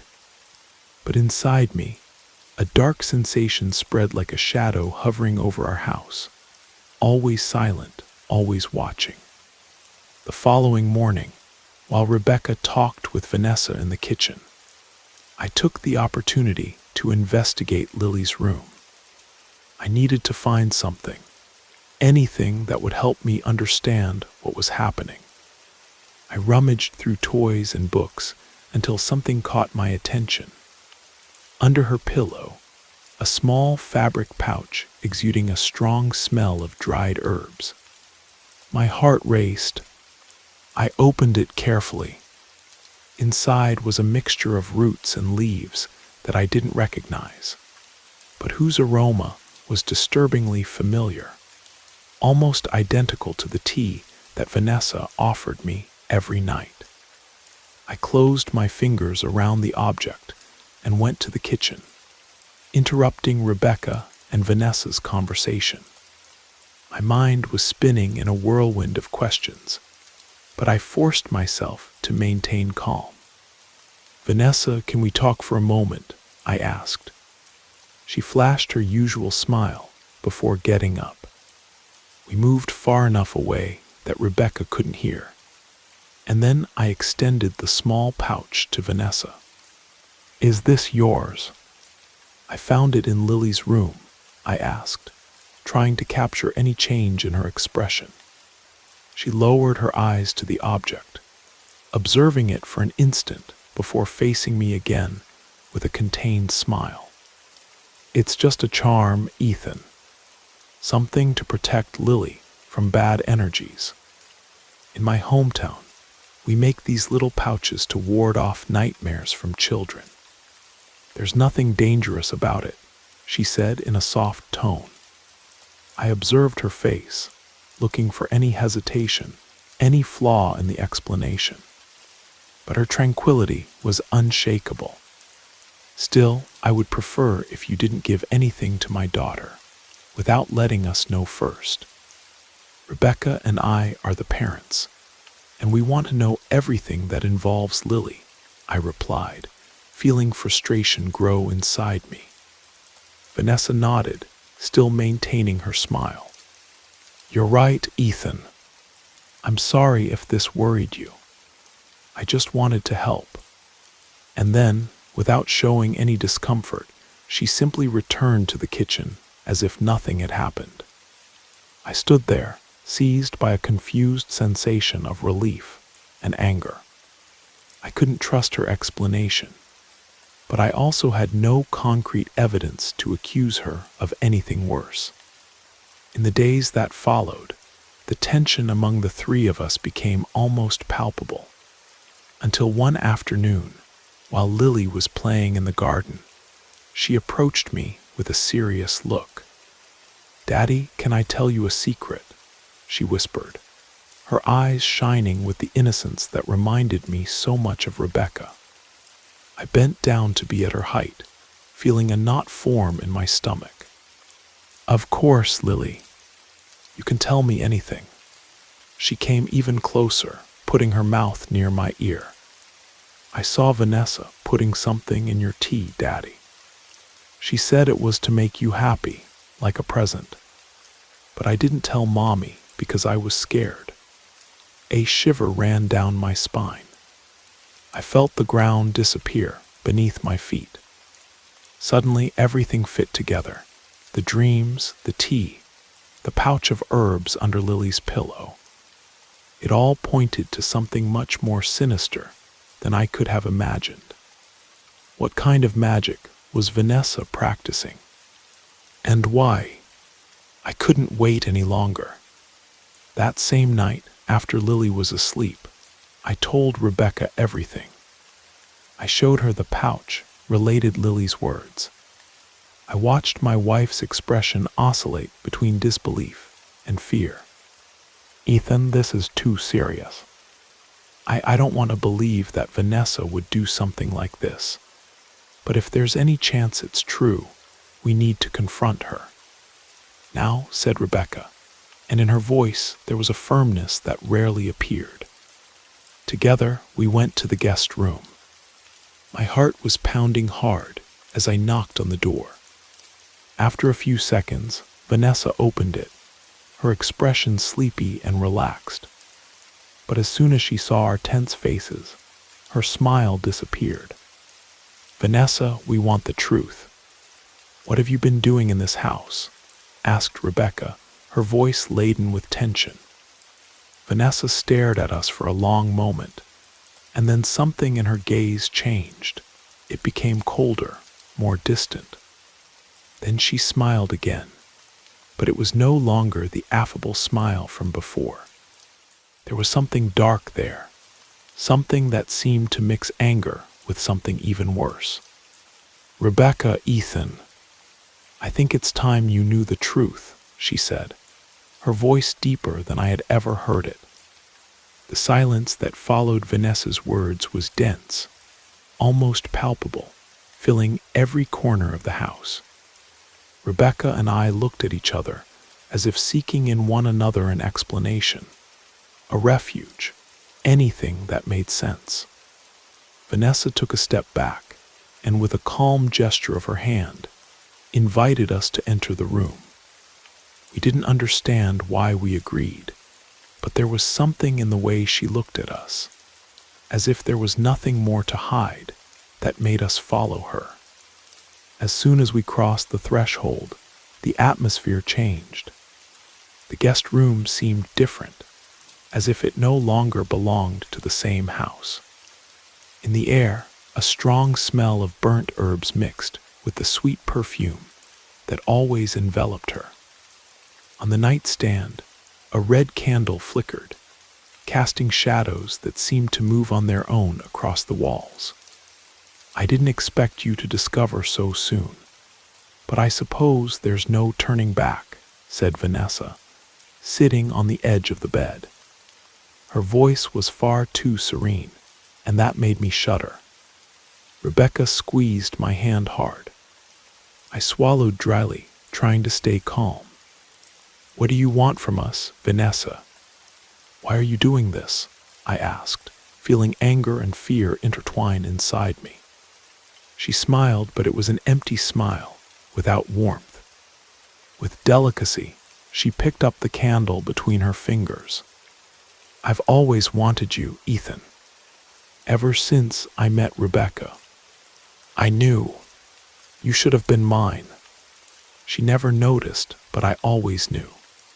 So if I couldn't have you naturally, I would find another way." My grandmother taught me ancient secrets, things others would call superstition, but which I knew worked. Her words took my breath away, but Rebecca reacted before I could say anything.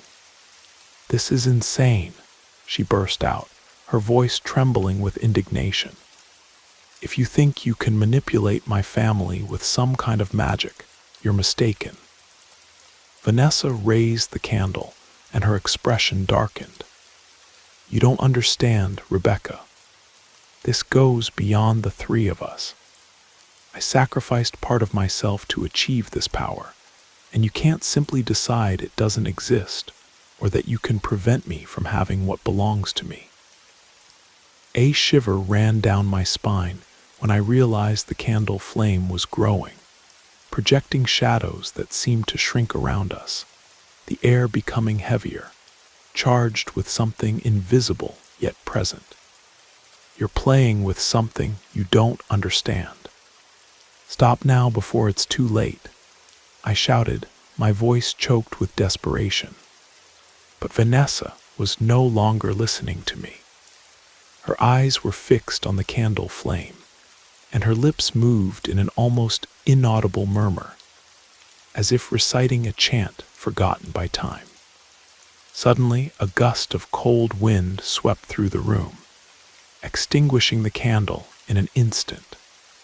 Darkness enveloped us. A heavy silence, almost alive, took over the space. Then I felt something moving there, something that shouldn't be there. Rebecca retreated, her eyes wide with pure terror. I tried to hold her hand, ready to leave, but Vanessa raised her face and stared at us. Her eyes were no longer the same. A reddish glow pulsed within them, and her smile was no longer human. "Now you understand, don't you?" she said, and her voice came from every corner of the room at once. "The tea, the dreams, it was all to weaken you, Ethan, to make you want to stay by my side." She tilted her head slightly, as if savoring that moment. "But now I no longer need to pretend." Before I could utter any response, a whisper from Vanessa traveled through the environment like an endless echo, and a shiver took hold of me. My muscles stiffened, and an invisible force made me collapse to my knees. Rebecca tried to lift me, but without warning, she was thrown against the wall, becoming dazed. "Let me go, Vanessa. You have no right," I shouted, struggling to break the force that imprisoned me to the floor. But my words dissipated in the air, powerless. Vanessa approached, and as I faced her, I noticed something I had never noticed before. An insane gleam in her gaze, a hatred that escaped my comprehension. Her cold hand slid across my face, causing an instant chill. "Ethan, everything could have been different. But you ruined it all, and now Rebecca will pay for meddling where she shouldn't have," she murmured, leaning over me. My mind began to cloud. A deep torpor dominated me, as if a shadow was infiltrating my thoughts. But suddenly, a familiar voice broke the silence from the corridor. "Daddy," Lily was at the door, eyes brimming with fear. Vanessa turned toward her, and for an instant, her dark countenance seemed to falter. But soon, an even crueler smile formed on her lips. Her hand rose gently in the direction of the girl. "Come here, little one. I can take care of you too," she said with a sweetness that sounded threatening. An uncontrollable fury erupted within me, dissipating the invisible chains that kept me prisoner. In an impulse, I rose and pushed Vanessa with all the strength I had left. She fell to the floor. The candle beside her rolled and went out. Without wasting time, I took Lily in my arms and ran to Rebecca, who was still recovering from the impact. I helped her up, and together we left the room, locking the door behind us. Vanessa's furious blows against the wood echoed frighteningly, but I didn't hesitate.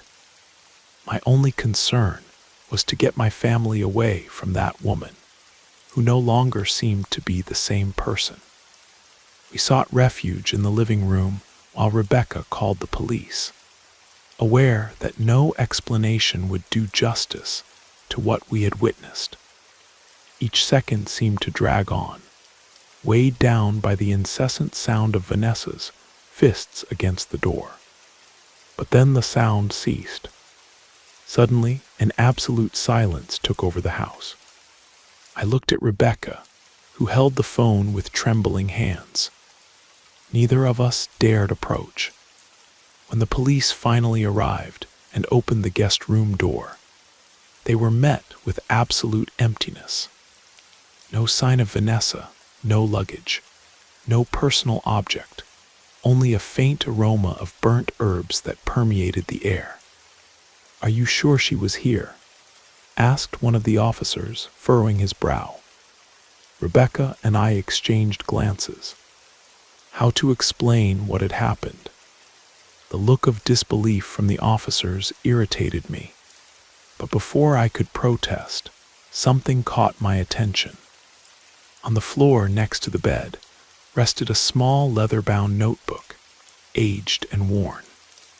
I picked it up without thinking twice, feeling a shiver run down my spine. The pages were filled with strange symbols and scribbles in what looked like ancient Celtic. "What is this?" whispered Rebecca, peering over my shoulder. My heart raced. If Vanessa had truly disappeared without a trace, this notebook was the only clue we had. But I knew the truth.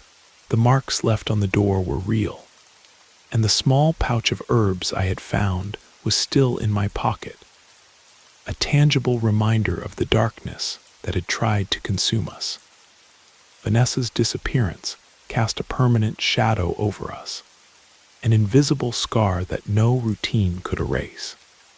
The police, without answers, suggested she had fled to escape the consequences of her actions. But none of us believed that hypothesis. What we faced that night went beyond any common explanation. Rebecca struggled to stay calm for Lily, but we both knew that security was a fragile illusion. Every corner of the house seemed laden with Vanessa's presence, and no matter how hard we tried to erase her traces, something of her remained there. The persistent smell of burnt herbs permeated the air, refusing to disappear. At night, when silence took over, I had the strange sensation of hearing distant murmurs, as if a voice whispered from the darkest corners of the place. One ordinary day, while sorting through the belongings Vanessa had left behind, something made me stop. Among the papers, I found a small leather-bound notebook, aged, with yellowed pages filled with unknown symbols and drawings. Upon leafing through it, I realized that much of the content was written in ancient Celtic, with references to invocation and protection rituals. Some passages caused an immediate chill, but nothing disturbed me more than a specific page. On it, my name, Rebecca's, and Lily's were inscribed inside a circle, accompanied by fragments of our birth dates. I took the notebook to Rebecca, trying to contain the tremor in my voice. "Look at this, Rebecca." Vanessa was using this the whole time. She was thinking about us before she even showed up here. She took the notebook, and her trembling fingers leafed through the pages, her eyes fixed on what she saw. The fear became evident in her expression. "Ethan, this is ancient. My grandmother used to tell me stories about these rituals when I was a child, but I always thought they were just legends, superstitions. I never imagined someone would take them seriously, much less do something like this," she murmured, the anguish transparent in every word. I approached and wrapped her in an embrace, feeling the weight of that discovery drag us even further into a labyrinth of uncertainties. Our life, which before was so simple, now seemed a tangle of shadows and unanswered questions. But a clue revealed itself in the notebook, an address scribbled on the last pages, accompanied by a short notation. House of Origins, a name that sounded ancestral, as if it guarded secrets from forgotten times. This might give us answers, Rebecca. We need to go to this place. I can't continue living without understanding what's happening, I said, feeling that the only way out was to face the unknown, no matter how frightening it might be. She hesitated, but finally nodded. We knew that to protect our family, we would have to face the truth, however scary it might be. The address led us to a small village, about 2 hours from our town, a place that seemed frozen in time. When we arrived, we found an old structure of weathered stone, with a facade covered in moss and climbing plants. As I pushed the door, a creak cut through the silence, and a cold wind blew from inside, as if the place had been waiting for us. The interior was covered in dust and forgotten by time, but in one of the rooms, we found something that made us hold our breath. An altar adorned with extinguished candles, dried herbs, and symbols carved into the wood. The same ones we had seen in Vanessa's notebook. In the center of the altar rested an old photograph. My eyes scanned the image until they found a familiar face. It was a woman very similar to Vanessa, only younger, surrounded by figures with solemn expressions. In that instant, I understood she wasn't alone. This place was part of something much bigger, and the story that was never told to us began there. A shiver ran down my spine as I stared at the photograph. Rebecca leaned in, her eyes fixed on an inscription carved into the base of the altar. "Protection for the chosen one, prison for the family," she murmured, her voice laden with tension. "Ethan, I think it all started here. This is what Vanessa tried to recreate in our house." As we explored, we found an ancient book that narrated an obscure tradition, a lineage of women who used magic to keep their loved ones close, even at the cost of their will. We discovered that Vanessa was the last of this lineage, and the most desperate. In her writings, she spoke of an unattainable love, a man she had lost in youth. That man had my name. Her words were unstable, the handwriting oscillating between lucid stretches and almost incomprehensible scribbles. I didn't know if she was talking about me or someone she had known in the past, but her obsession had dragged itself to us, leaving an indelible mark. Vanessa had used inherited knowledge to try to manipulate me, to recreate a love that never existed. Her arrival at our house was no coincidence. Rebecca and I exchanged a look, and the fear in her eyes reflected what I felt. "This needs to end here, Ethan. We need to destroy everything before she has a chance to return," she said, with a determination that rekindled my courage. Without hesitation, we gathered the candles, notebooks, and the photograph, taking everything to the yard of the house. We lit a bonfire, and the fire devoured every vestige of the rituals and Vanessa's history. As the flames grew, I felt an unexpected relief, as if a weight were being lifted from my shoulders. But then, amid the crackling of the fire, I heard something that made me shudder, a whisper, a voice carried by the wind, impossible to mistake. "It won't be so easy, Ethan. I will always be here, watching, waiting. The wood cracked violently within the bonfire, and Rebecca and I backed away, our fingers intertwined. Vanessa's presence seemed stronger than ever, as if her essence were resisting, refusing to completely disappear. But there was no turning back. We knew that was just the first step to freeing ourselves from her influence. There was still much to face. That night we returned home, feeling the weight diminish. Lily received us with an innocent smile, oblivious to everything we had discovered. And for a brief instant, normality offered us a passing relief. But I knew that despite everything we had burned, Vanessa's shadow still hovered over us like a persistent echo of something that couldn't simply be erased. The following days brought a strange calm. It seemed that with the altar destroyed, our house finally breathed. The nightmares diminished, the sensation of being watched lost strength, and Rebecca and I made an effort to move forward. We spent more time with Lily, valuing moments that had previously escaped us. But despite all the signs that life was returning to normal, something remained, a subtle discomfort, a silent unease always lurking. That night, as I prepared dinner and Rebecca helped Lily with her homework, an unexpected sound made my blood freeze. A whisper, a light rustling like fabric sliding over wood, coming from the front door. My heart raced as I approached.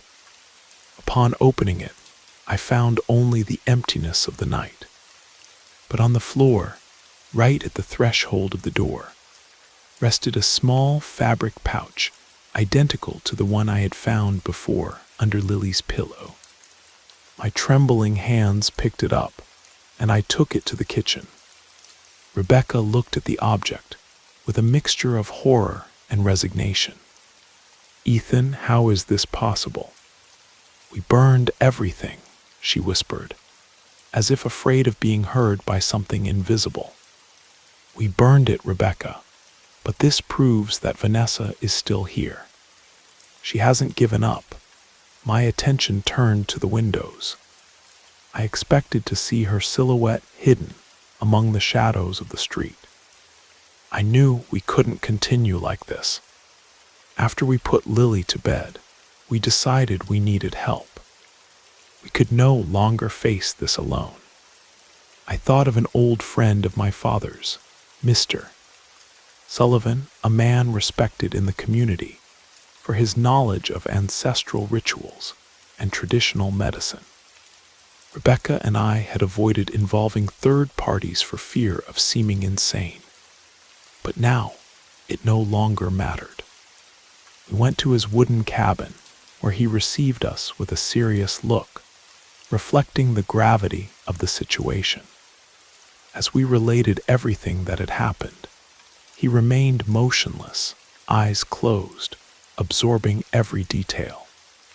When we finished, he opened his eyes and nodded slowly, his expression laden with a silent weight.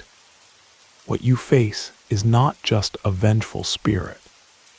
It's a shadow that feeds on this woman's obsession and resentment. Vanessa invoked something that goes beyond herself, something that cannot simply be dissipated," he said, lighting incense that soon spread the strong aroma of sage, an herb used in spiritual rituals for purification. The smoke mixed with the smell of mint, making the air denser and more charged. Rebecca, trying to contain the desperation in her voice, asked, "What can we do, Mr. Sullivan? We've already lost so much. We just want our peace back. We want our daughter to grow up without fear."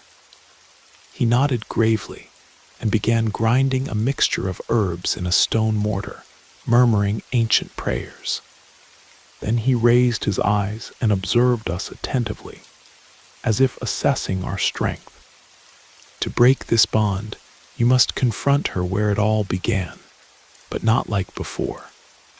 You must take this charm, He held up a small protective amulet made with herbs and prayers. To the house where she tried to dominate you. Only there can you invoke her shadow and cut the bond that keeps you tied to her. A chill ran through my body. The idea of returning to that place and facing what Vanessa had left behind was terrifying. But there was no other option if we wanted to recover our peace. Mr. Sullivan handed us a small fabric pouch containing the charm and gave us detailed instructions on how to use it. His gaze was serious as he warned us, "Don't take this as a game. If you don't focus on breaking the bond, she will find a way back, and this time it will be even harder to stop her." We thanked him and said goodbye, carrying the weight of the decision we had made. That same night, Rebecca and I left Lily with her grandparents and set out for the abandoned house. The road stretched under the pale moonlight, casting long, distorted shadows around us. Upon arriving, we felt the dense air, heavy, permeated by a suffocating energy that made our skin crawl. We knew we couldn't hesitate. It was now or never. With the charm firmly in hand, we entered the room where the altar stood. The marks of the symbols were still etched on the walls, and the smell of burnt herbs permeated the air like a vestige of the past that refused to disappear. Rebecca began to spread the mixture, prepared by Mr. Sullivan around the room, while I lit the candles he had given us, following each instruction to the letter. "Vanessa, we address you," I began, my voice firm though my heart pounded against my chest. "We know you're here, bound to what never belonged to you." The environment transformed in an instant. The air became dense and cold. A shiver ran down my neck, and the certainty that we weren't alone hit me full force. The shadows on the walls twisted, taking shape until Vanessa's figure emerged before us. It wasn't the woman we once knew. Her face was consumed by darkness, her hollow eyes carrying a burning hatred that distorted her expression. "You think you can get rid of me so easily?" Her voice echoed, coming from every corner like a whisper spread through the air. "Ethan, you will always be mine. I have bound my soul to yours, and nothing you do will change that." Rebecca squeezed my hand, and together we chanted the prayers that Mr. Sullivan had taught us, spreading the charm across the floor. The scream Vanessa let out froze my blood, a sound of pure anguish and rage. Her figure contorted, as if the candle flames were burning her from within. "No, it won't end like this," she shouted, her expression oscillating between fury and despair with each word we pronounced. Her presence fragmented, dissolving like smoke in the wind. Vanessa screamed, her voice reverberating through the room like a distorted echo. But then something unexpected happened. The shadows around began to agitate violently, as if resisting the ritual. The air grew denser, and I felt a crushing pressure on my chest. Vanessa took a step forward, even as she disintegrated before our eyes. Her gaze fixed on me, full of a hatred that burned like fire. "Ethan, you will never be rid of me." Her voice was no longer human, but a whisper that seemed to infiltrate my mind. But then the flames of the candles around us shone with intensity, and the charm in my hands began to burn as if it were alive. Rebecca squeezed my hand firmly, her voice determined as she repeated the final words of the ritual. Vanessa screamed one last time, a scream that transformed into a distant lament before finally dissipating. The pressure disappeared, and silence took over the house. The candles flickered before suddenly going out, plunging us into darkness. But this time it was a different darkness, no longer suffocating, no longer threatening. I embraced Rebecca, tears in my eyes, knowing we had passed through fire, but also knowing that Vanessa's shadow no longer loomed over us.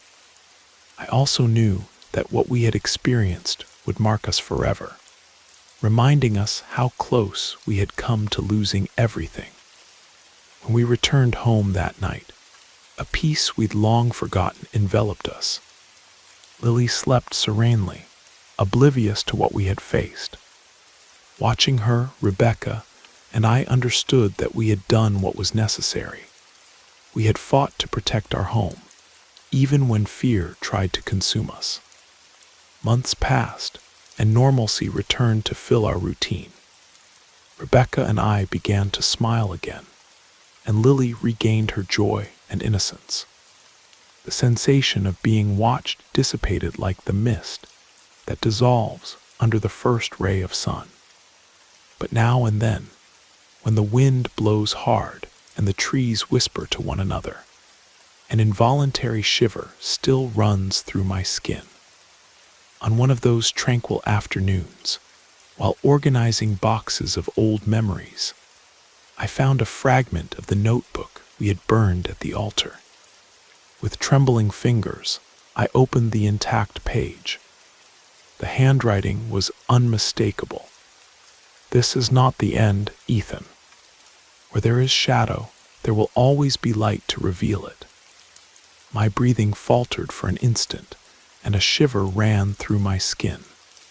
The cold returned, subtle but unmistakable.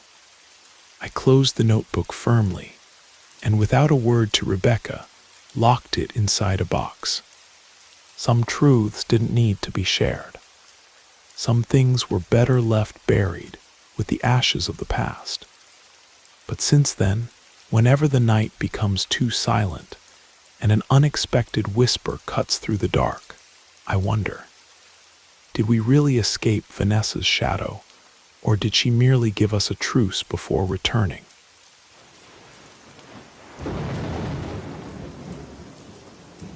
You made it to the end of the stories. That means it's the perfect time to subscribe so you don't miss future episodes.